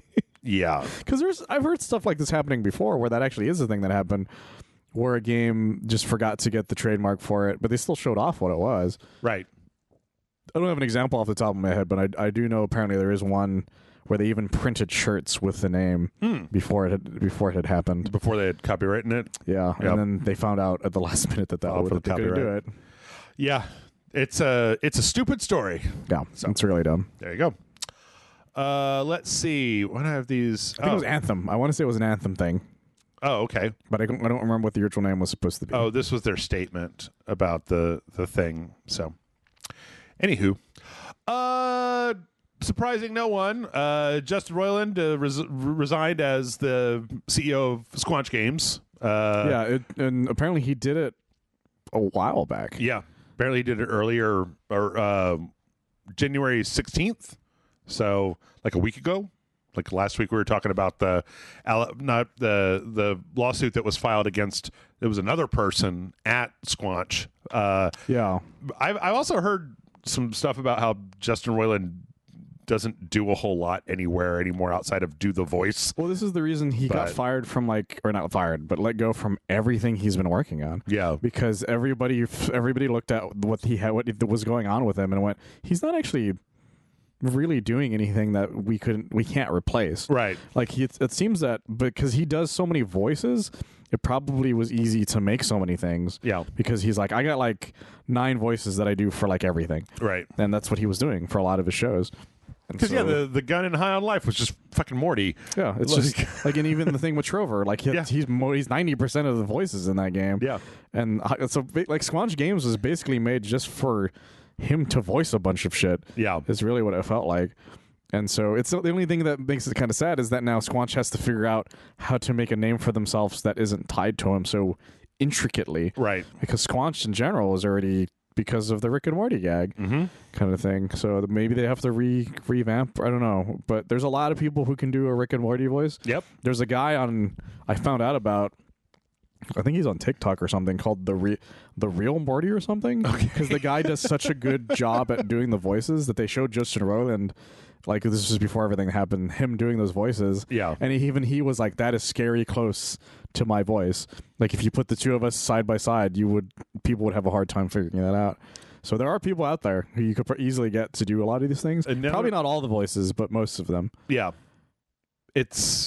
Also, I found out Anthem's original name was Beyond. But they didn't trademark it. And so before they announced it, so they had to change it to Anthem. Okay. Let's see. Let's do some good news. It turns out that Baldur's Gate 3 is not going to be at all affected by the dumb shit that's happening with D&D right now. There's a lot of crazy shit with it. I don't even know what's happening, but apparently it's very intricate. Yeah. So that is good. For if you want to know what's happening with D&D, it would probably be best to go find a YouTube channel that's doing a rundown of that, because I know a little bit about it, but I don't know that I know enough to be able to say 100% for certain that I definitely know what's going on. The site I work for, BellaLostSouls.net, has a lot of coverage on it. So if you guys go there, you could find out a lot about it. Yeah. And we also found out that next month, From Software is going to have an hour-long showcase on Armored Core 6, which is pretty cool because we don't normally get hour-long showcases about anything. It's very rare. From Software. Yeah, and the fact that it's for Armored Core is actually kind of exciting because it means that they have a lot they want to show off. I think that I think that it's a lot of it is probably too. It's like we need to explain Armored Core. Like they're the Armored Core fans. We don't need to explain it to them. We don't need to explain it to them. We need to explain the Dark Souls fans what fucking Armored Core is. You Dark Soul guy, I'm going to explain to you what Armored Core is, and you're either going to love it, you're going to be like, fuck that. Yeah. So good luck with that. Yep. Let's do some trailers. I tell you what, Hi-Fi, whatever it was. Hi-Fi Rush. Hi-Fi Rush wasn't the only fucking thing that happened last week, because my favorite underrated studio of all time, Me, announced Shadow Gambit, The Cursed Crew. So for anybody that doesn't know, Me is the company that made Shadow Tactics and Desperados 3. And this is their brand new Ghost Pirate game. Yeah. They're very excited about this. Yes. They put out both a cinematic trailer that's pretty cool, and then also a gameplay trailer. Spoiler alert, this is just Desperados with Ghost Pirates. I was reading up some stuff on it because they were... because I was considering writing something about it, but there's a lot of shit that happened, so it just sort of went to the side. Yep. The thing that's exciting about it is that since this is like a supernatural thing, they're like, now we can just do crazy shit. Yeah. Because Desperado was very much in line with like reality. Yeah. And so they're like, well, now we have ghost things, so we're going to do some shit with it. There's like teleportation. There's like one character that has a big cannon that just puts guys in the cannon and shoots them at other guys. Exactly. There's like a guy that he just melts into the ground underwater, and he's got like a ghost fish that he can use. They showed 4 out of the 8 characters in a lot of the trailers. All of their games have had one character that was a distracting lady character. I'm going to put my money right down. I'm putting money on the table right now. I think that your distracting character this time might be a dude, a sexy dude distracto. That's so crazy, Jeff. Why would you do such a thing? I don't know. Anyway, I fucking love Me. I love Desperados. And again, when you watch the video for what the game looks like, it's just fucking Desperados, man. It's just the same setup and execute, iterating on like stealth. And I'm just super happy that this company has managed to maintain a foothold and been profitable enough to be able to make games, because I like their formula. And, sometimes I don't want companies to just make endless sequels to the same game. I want companies to make endless variations on their best idea. I've always been more interested in that than just... Because when you do the same sequel over and over again, you get instances like Assassin's Creed. Yeah. All like everything past 3, basically. Yeah. which I'm not saying they're bad games in there, but there are games in there that were not exactly well received because you just realized you were doing the same goddamn thing over and over again. Yeah. But that's what makes, stuff like Watch Dogs, when that's sort of the same variation on that idea, but with more like technological shit and stuff. Yeah. Like that's more exciting to me than just 1,000 Uncharted's or 1,000 or Last like of Us's. Immortals, right? This is like a spin-off, Exactly. kind of doing its own thing. So That's a great example of that. yep. So yeah, go totally watch the trailer for Shadow Gambit: The Cursed Crew. It looks great. Also, I mean, I just fucking love pirate shit, and Yeah. they've got a bunch of ghost pirates walking around doing their ghost pirate. They got a big ghost pirate ship that they get to sail around, and they're hunting down the religious fanatics, and this was another one. I don't know. Like somebody posted in the Discord, and at first I didn't watch it because the trailer didn't indicate what it was. It just doesn't had the really name tell of you it. what it is. Yeah, I didn't know what it was for a while until I found out about it. I think not through you. Somebody sent it to me. Yeah, and I was also surprised because it was so different. yeah, it's very cool. Very, very cool. Go check it out. Let's see. We also got an overview trailer. This Like a Dragon Ishin is coming out in like 2 or 3 weeks. Real soon, yeah. This one was the minigame thing that showed a bunch of different things like chicken racing and a bunch of like card and dice games from Japan that I have no idea what they are. Yeah. What I liked about this though was that like it also has rock paper scissors with a sexy lady. Karaoke is definitely in here. It has to be. Every single one of these has to have a karaoke system at some point. And then at the end there was something that was like erotic massage or something. Like it was really, I couldn't understand what it was. I was like, I don't know what you are. Apparently the fan thing is like the hardest thing of the entire thing. At least for people who apparently have already played some of these mini games in the original version. Run a udon shop, play poker. Yeah. It's really sensual healing. I don't know what it is, but for the briefest moment, it'll think it was a shmup. Like, yeah, it looks kind of like Space Invader-y. Yeah, but it was like, but the ship is like a naked Kiryu Kazama. Yeah, shooting hearts out of his head at like pots or like lasers that are breaking open and becoming hearts. And yeah, I don't really know how to explain it either. It's called sensual healing. I don't know what it is. I want to know what it is. Anyway, that's Like a Dragon Ishin. I'm really excited. I'm really happy that they decided to release it here, and all because the Ghost of Tsushima doing really well. Yeah, which is really fun. Yep. Let's see. We got speaking of weird ass shit. I think I might have got these in the wrong order, but whatever. Speaking of weird ass shit, there is a new Grand Blue Fantasy Versus game coming out. Remember when we played that? It had the 3 cat guys. That's right. With the crazy thing. That was pretty fun. There's another one. There's a new one. Grand Blue Fantasy Versus Rising. It's like a teaser trailer, but it shows that fucking Arc System Works doing their damnedest. It appears that it is still a fighting game. And that it looks I don't know. Arc System, they're like a powerhouse, man. They just keep putting out thing after thing after fucking thing. It's kind of surprising, like how, and the fact that they have not wavered in quality is one of the more interesting things about it. Yeah, that DNF duel last year was fucking great for some reason. Yeah, like the only thing I've heard that's essentially bad about them is sometimes the balancing isn't there. Yeah, but that happens to every fighting game. Right. I've never played a fighting game where the balancing was perfect at the beginning. Yeah, even Smash Brothers balancing was completely fucked in the beginning. So yeah. But that's just going to happen.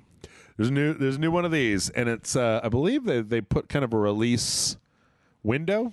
Just 2023. Cool. So and it's all console wise, it's all Sony. Yeah, which PS5, PS4, and Steam. Yeah. Sony gets a lot of they get a lot of the fighting games because the Japanese market's more of a fan of them than anything else. Well, and this is obviously for the market that cares about Grand Blue Fantasy Versus, which I don't think is the West. No, it's not. It's not the Xbox people. It's like DNF Duel was not for us. No, absolutely not. A lot of the games are not. The fact that we got it was kind of great, but like it wasn't really for us. The only reason Dragon Ball FighterZ is on the Xbox is because there's the West really likes Dragon Ball as well. Yeah.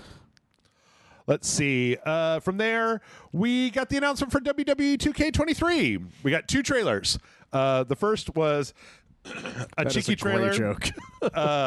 where it's all just John Cena, but there is no John Cena, so it's just like the hat and the wristbands. That's a really good joke. And then at the end, two of the guys come in with that Triple H, and I don't know who that other guy is, and they're like, "Oh, hey, John." And he's like, "You could see me," and like comes out. So the thing is that we found out that John Cena is going to be on the cover. Yes.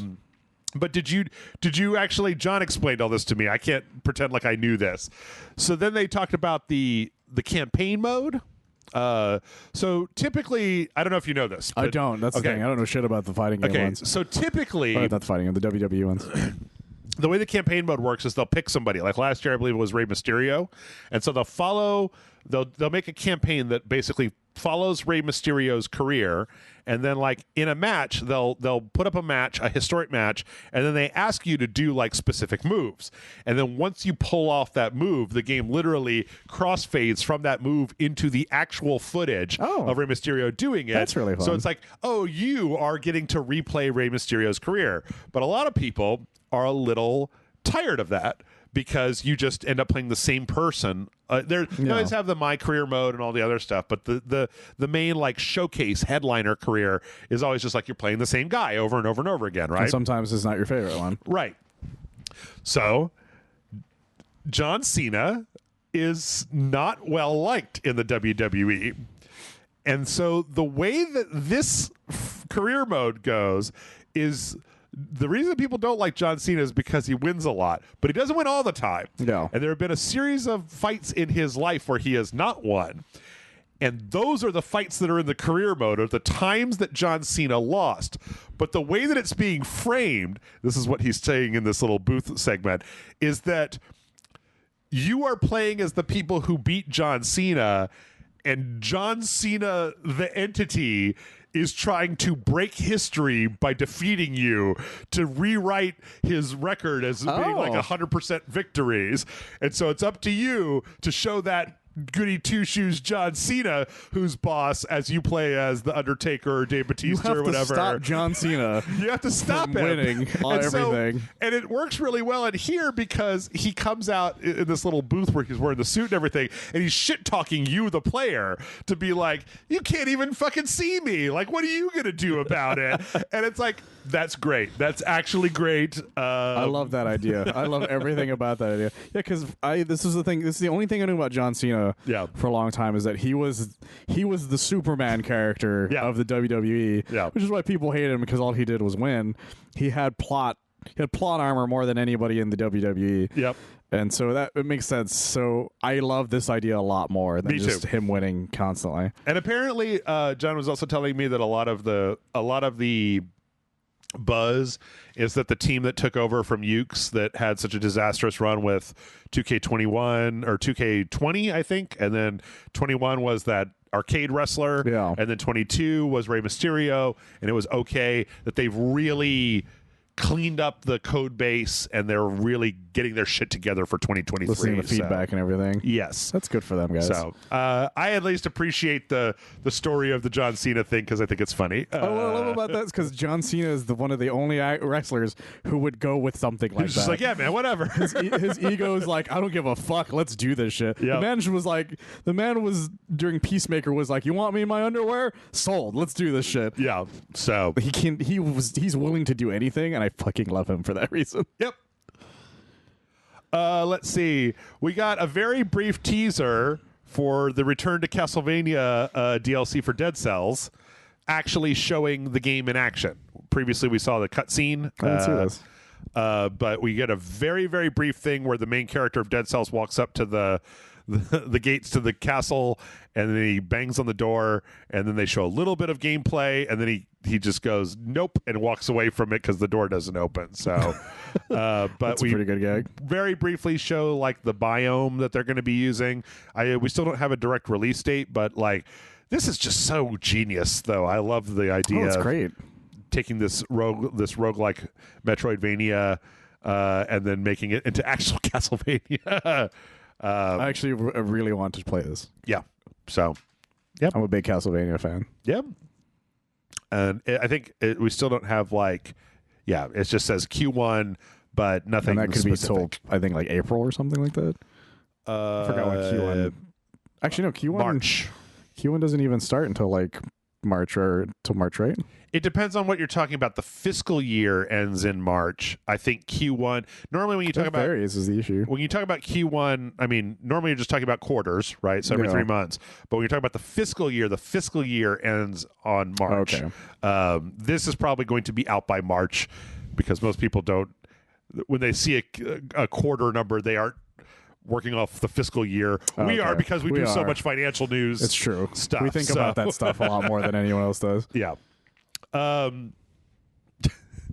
Stranger in Paradise is still getting DLC. Oh God. There's a trailer that came out. This one is absolute lunacy, like all of the rest of them. This one specifically has the bad guy from Final Fantasy II as like the bad guy. That's fucking fascinating.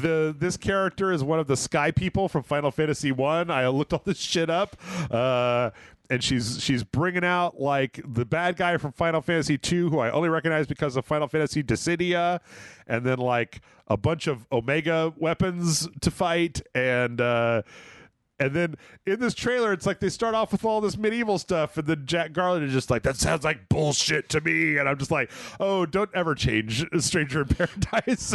Stranger in Paradise. It knows what it is, and I'm cool with that. When are we going to have a Stranger in Paradise Forspoken crossover where fucking Jack Garland and Alfred whatever team up?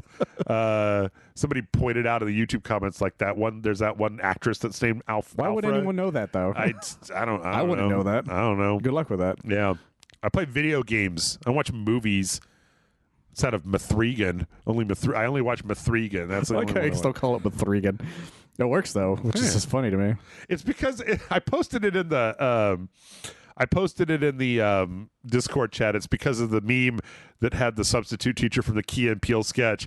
And he just goes, I got my eye on you, Mithrigan.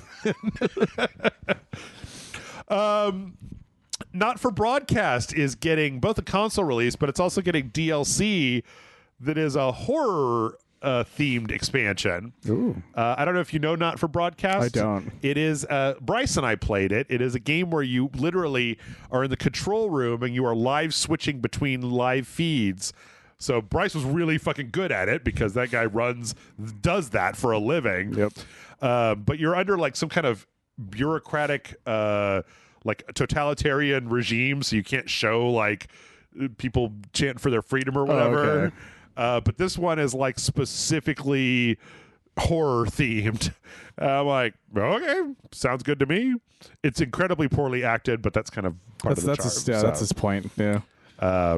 March 23rd. Good for them. Yep. Should have probably put this at the beginning, but there was some interesting other stuff.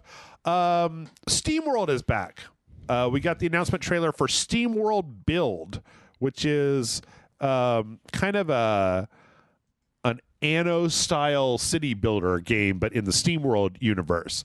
So you got your little robots, and you got a little town that you deal with, and you kind of like make little houses and stuff.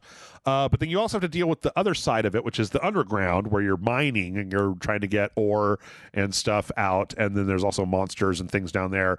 So it's kind of what SteamWorld has been known for, about having kind of like an underground and then an overworld type of thing. The big thing about this one is there's a demo right now on Steam for it, so you can play it immediately. I like the idea of SteamWorld. I only ever finished the first one. I really wanted to play Heist, but I never got into it hard enough to keep playing it. So. I never got into it, but it was always a series that pops up consistently. The first one was dynamite. Yeah. Like, it's got a very specific art style that everyone knows. Yes. And I'm glad that they've gotten a real nice fan base. Yep. So I'm sure they'll love this. I don't have not so much interest as I just don't know what the fuck's happening with it. Yep. So coming in 2023, SteamWorld Build. Go check it out. Oh yeah, we don't need that one anymore. Crazily, GoldenEye. Yeah. Is gonna be out like by the time you hear this on it's got the strangest thing going on with it. The Switch and Game Pass. Because Microsoft owns Rare, who made it originally, but it was also a Nintendo property. So I have a feeling that this was like a Microsoft, Nintendo were like, well, yeah, just put it on both. It's fine. Well, they had the compromise because this is something that's been in the works for a very long time. Yeah. Because there were rumors about one of the two wanting to do this. Mm-hmm. I think Xbox originally wanted to just do it themselves. Yeah. But what happened was that due to the fact that Nintendo had the specific licensing with it, they had to get Nintendo's permission, but they couldn't get it. At least that was the rumor for a long time. Right. And that was one of the reasons that build leaked, because it was obvious they had been doing this for a long time. Yeah. But what makes this interesting is the compromise that ended up happening is that you essentially have split the features in half. Yep. I don't know. Sort of. Yeah, so what it is that one side of it is that Nintendo has the online multiplayer for it. Yes. But it's going to look essentially the way it always did on the 64. Yes. But it's going to have, it's going to have the widescreen likely. Whereas the Microsoft side of it on the Games Pass one is going to have this like remastered up-res look to it in 4K HDR, but it only has split screen multiplayer. Yes. And it's like, what the fuck? Like, how did you guys had to have come up with this compromise, because there's no reason for this. You want to know something interesting? What's that? To this day, I have never played GoldenEye. I didn't have an N64. And by the time and like it's never been emulatable, it hasn't been re-released all that. They made a remake of it, but that was it was all Daniel Craig, and they changed everything. Yeah, but I've never actually played the original GoldenEye. I told you the story when I did, right? I don't know. So I didn't own a 64 growing up either. So when everybody I knew was like, "Oh, GoldenEye is the best," I didn't have a way of playing it. Yeah, and I didn't play the multiplayer with people either. So when I went to college, I was like, you know what? I'm gonna go out of my way to buy 64 and play the games I never played. So I bought an N64, and by this point, the 360 was at the height of its power. Like, I think the PS4 hadn't been a thing yet. So I bought this 64, and I bought Donkey Kong 64, GoldenEye, Banjo-Kazooie 1 and 2, and there was one other game I can't remember. Oh, I bought the Ocarina of Time, I think. And I was like, Donkey Kong 64 is garbage. I hate this. Why did people love this? Yeah. And then I started GoldenEye 64, and I'm like, I can kind of understand why people love this, but this game has not aged well in any shape or form. Yep. When it comes to the controls, I'm like, I kind of hate this when it came to because I was fine with it, but I got stuck, and then I hated the way it controlled, and I was like, I don't want to do this anymore. Yeah, and that's what should happen when you play a game that by that point was already 10 years old. Yeah, that's the thing, is that I don't really want to or more than 10 years old at that point. I don't really want to play it. I might. I'll play it now because it's got updated controls and stuff. I mean, I have to think, because I'm willing to play games when the controls feel great. Yeah, because I've played so many games that are way old. Like I replay Duke Nukem 3D all the fucking time, but that's because it's been re-released and on with really adaptive controls to the current versions they've come out with. So it makes it possible to do that. Whereas GoldenEye never had that until recently. Yeah, the thing is that one of the reasons that I won't go back to play N64 games is because I learned my lesson with Ocarina of Time. The people that were kids that grew up with Nintendo games do not like it when you call their games stupid, ugly pieces of shit for babies, because I don't have any nostalgia to look back on. So all I've got is low poly, clunky bullshit. I had friends get mad at me because I mentioned to them that I thought GoldenEye wasn't very good. So after playing it, I might play it, but if I do, I'm gonna say what I think about it, and then you're all gonna have to fucking suck it up, Buttercup, because games don't. Low poly games don't age well. No, they don't. Most of them are as much as we love Metal Gear Solid 1. Yeah, I cannot recommend Metal Gear Solid 1 to anyone who didn't already play it. Well, at least with Metal Gear Solid 1, it was so low resolution that they just, they make Solid Snake's head bob back and forth. Whereas I was just watching the Xbox trailer for this 4K resolution where you've got this it's like a square made out of 8 polygons that just has a picture of Pierce Brosnan's face painted on the front of it, where it's like, well, it's like garbage, like complete garbage. Yeah, these games didn't age well, and I always love watching streamers be like they're like, we're gonna play GoldenEye today. I loved this as a kid, and then they're like, oh no. Yeah.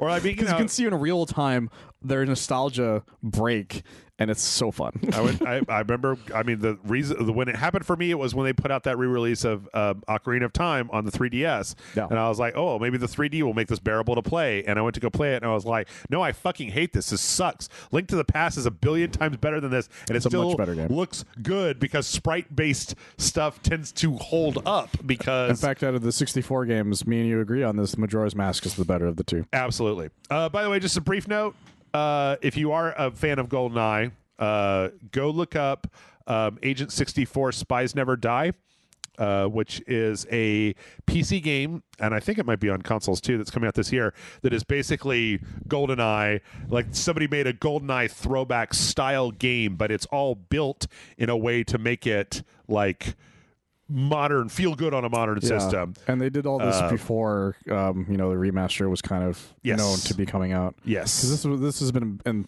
production for quite some time. Yep. There's a demo out for it on Steam that you can play. I played it. It's okay. I hope it does well, because it's definitely a lovingly made game. Yep. Let's see. And then last up on the hit parade, Endless Dungeon got a pre-order trailer. I feel like this game has been in development for a long fucking time. Holy shit. I forgot about this thing. This is the sequel to Endless, what was it? Dungeon of the Endless? I don't remember, actually. Yeah, Dungeon of the Endless. 2014's Dungeon of the Endless, which was part of the Endless franchise that had a 4X, a Civ-style game, and then the original Dungeon of the Endless, which was like a kind of a tower defense type of thing. This one's a little bit more like twin-stick shooter meets tower defense. Yeah. Been in development for a long time. It's never looked bad. It's always looked fun to play. Yeah. Reminds me of Helldivers a little bit. Like, yeah, I could see that. But yeah, it's finally got a release date, so we're going to be getting this. Wait a minute, or does it have a release date? Am I wrong about that? Yeah, it says May 14th. May 14th. There we go, May 14th. So, sorry, I'm running out. We're almost over the finish line, you guys. I'm running out of juice. Let's do it. Let's do it quick. Let's do it quick style. There's 13 additional games that have been added to the PSVR 2's launch window. Ooh. Should I remind everybody, because I had forgotten that February 18th is when the PSVR 2 comes out. It's like less than a month away. Yeah, and Horizon was coming out with it, right? That's one of the launch ones. Oh, that one was always on the thing, but yeah. No, but I mean, it's one of the launch ones that's coming out at the same time. Yes.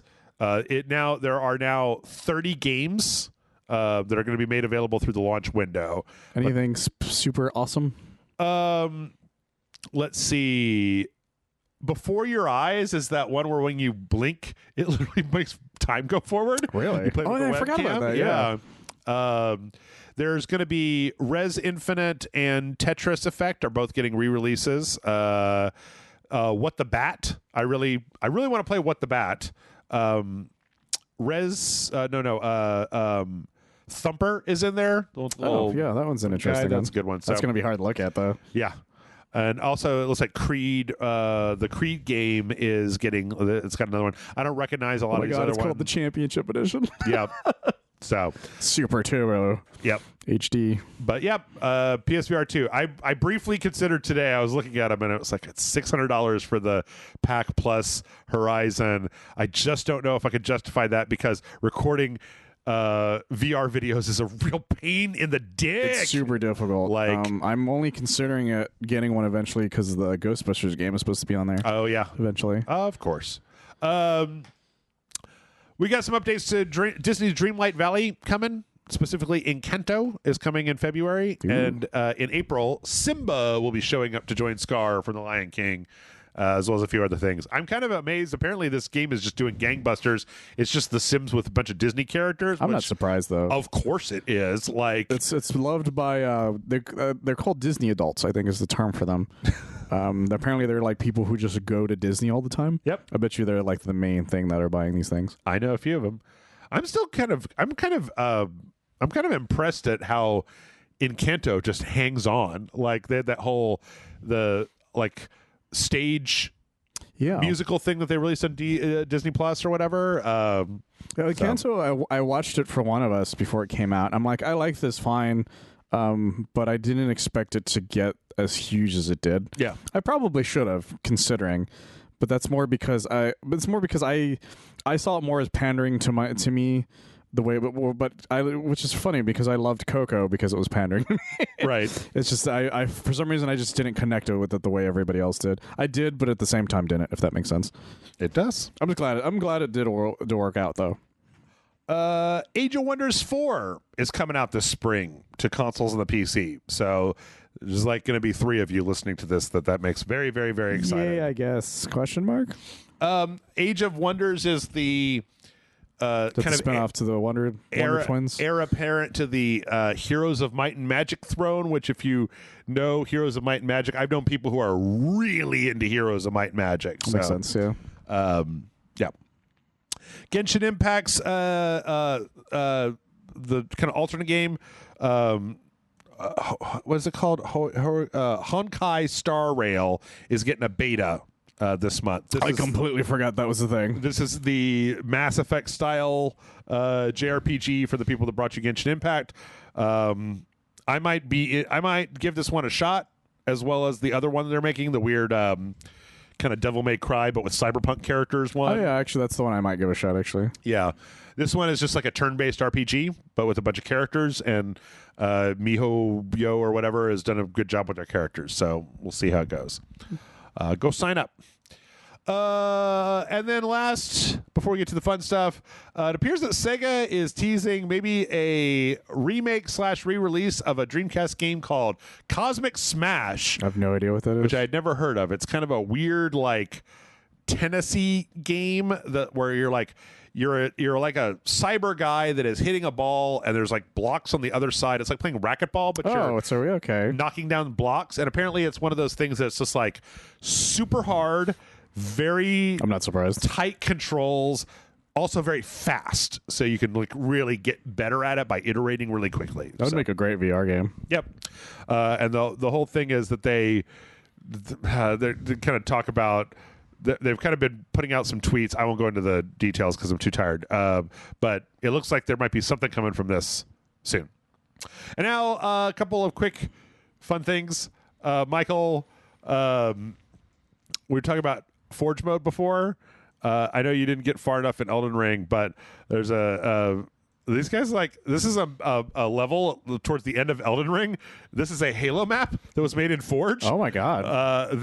That is like the Faramazula in Elden Ring, which is like a floating city in the middle of a tornado. Well, that one I know about because I remember seeing it because I told you about it, but I never got into the city. Yeah, but this level of things that you can do with the Forge is insane. It's amazing. Berserk, like this looks. I've been to this level. This looks like this level. Like apparently the actual playable level itself is pretty small. And people are saying that they think it's because the floating stuff around is taking up like the size of the actual map. That makes sense. But it's still like pretty fucking impressive. Oh god, super impressive. And the only way you can tell like right away that it's not supposed to be Halo, or sorry, the only reason you can tell it's a Halo at any point is there's a point where it zooms over something and there's a rocket launcher in the middle of it. Yes. That's the only reason you can fucking tell. Yeah. At least right away, because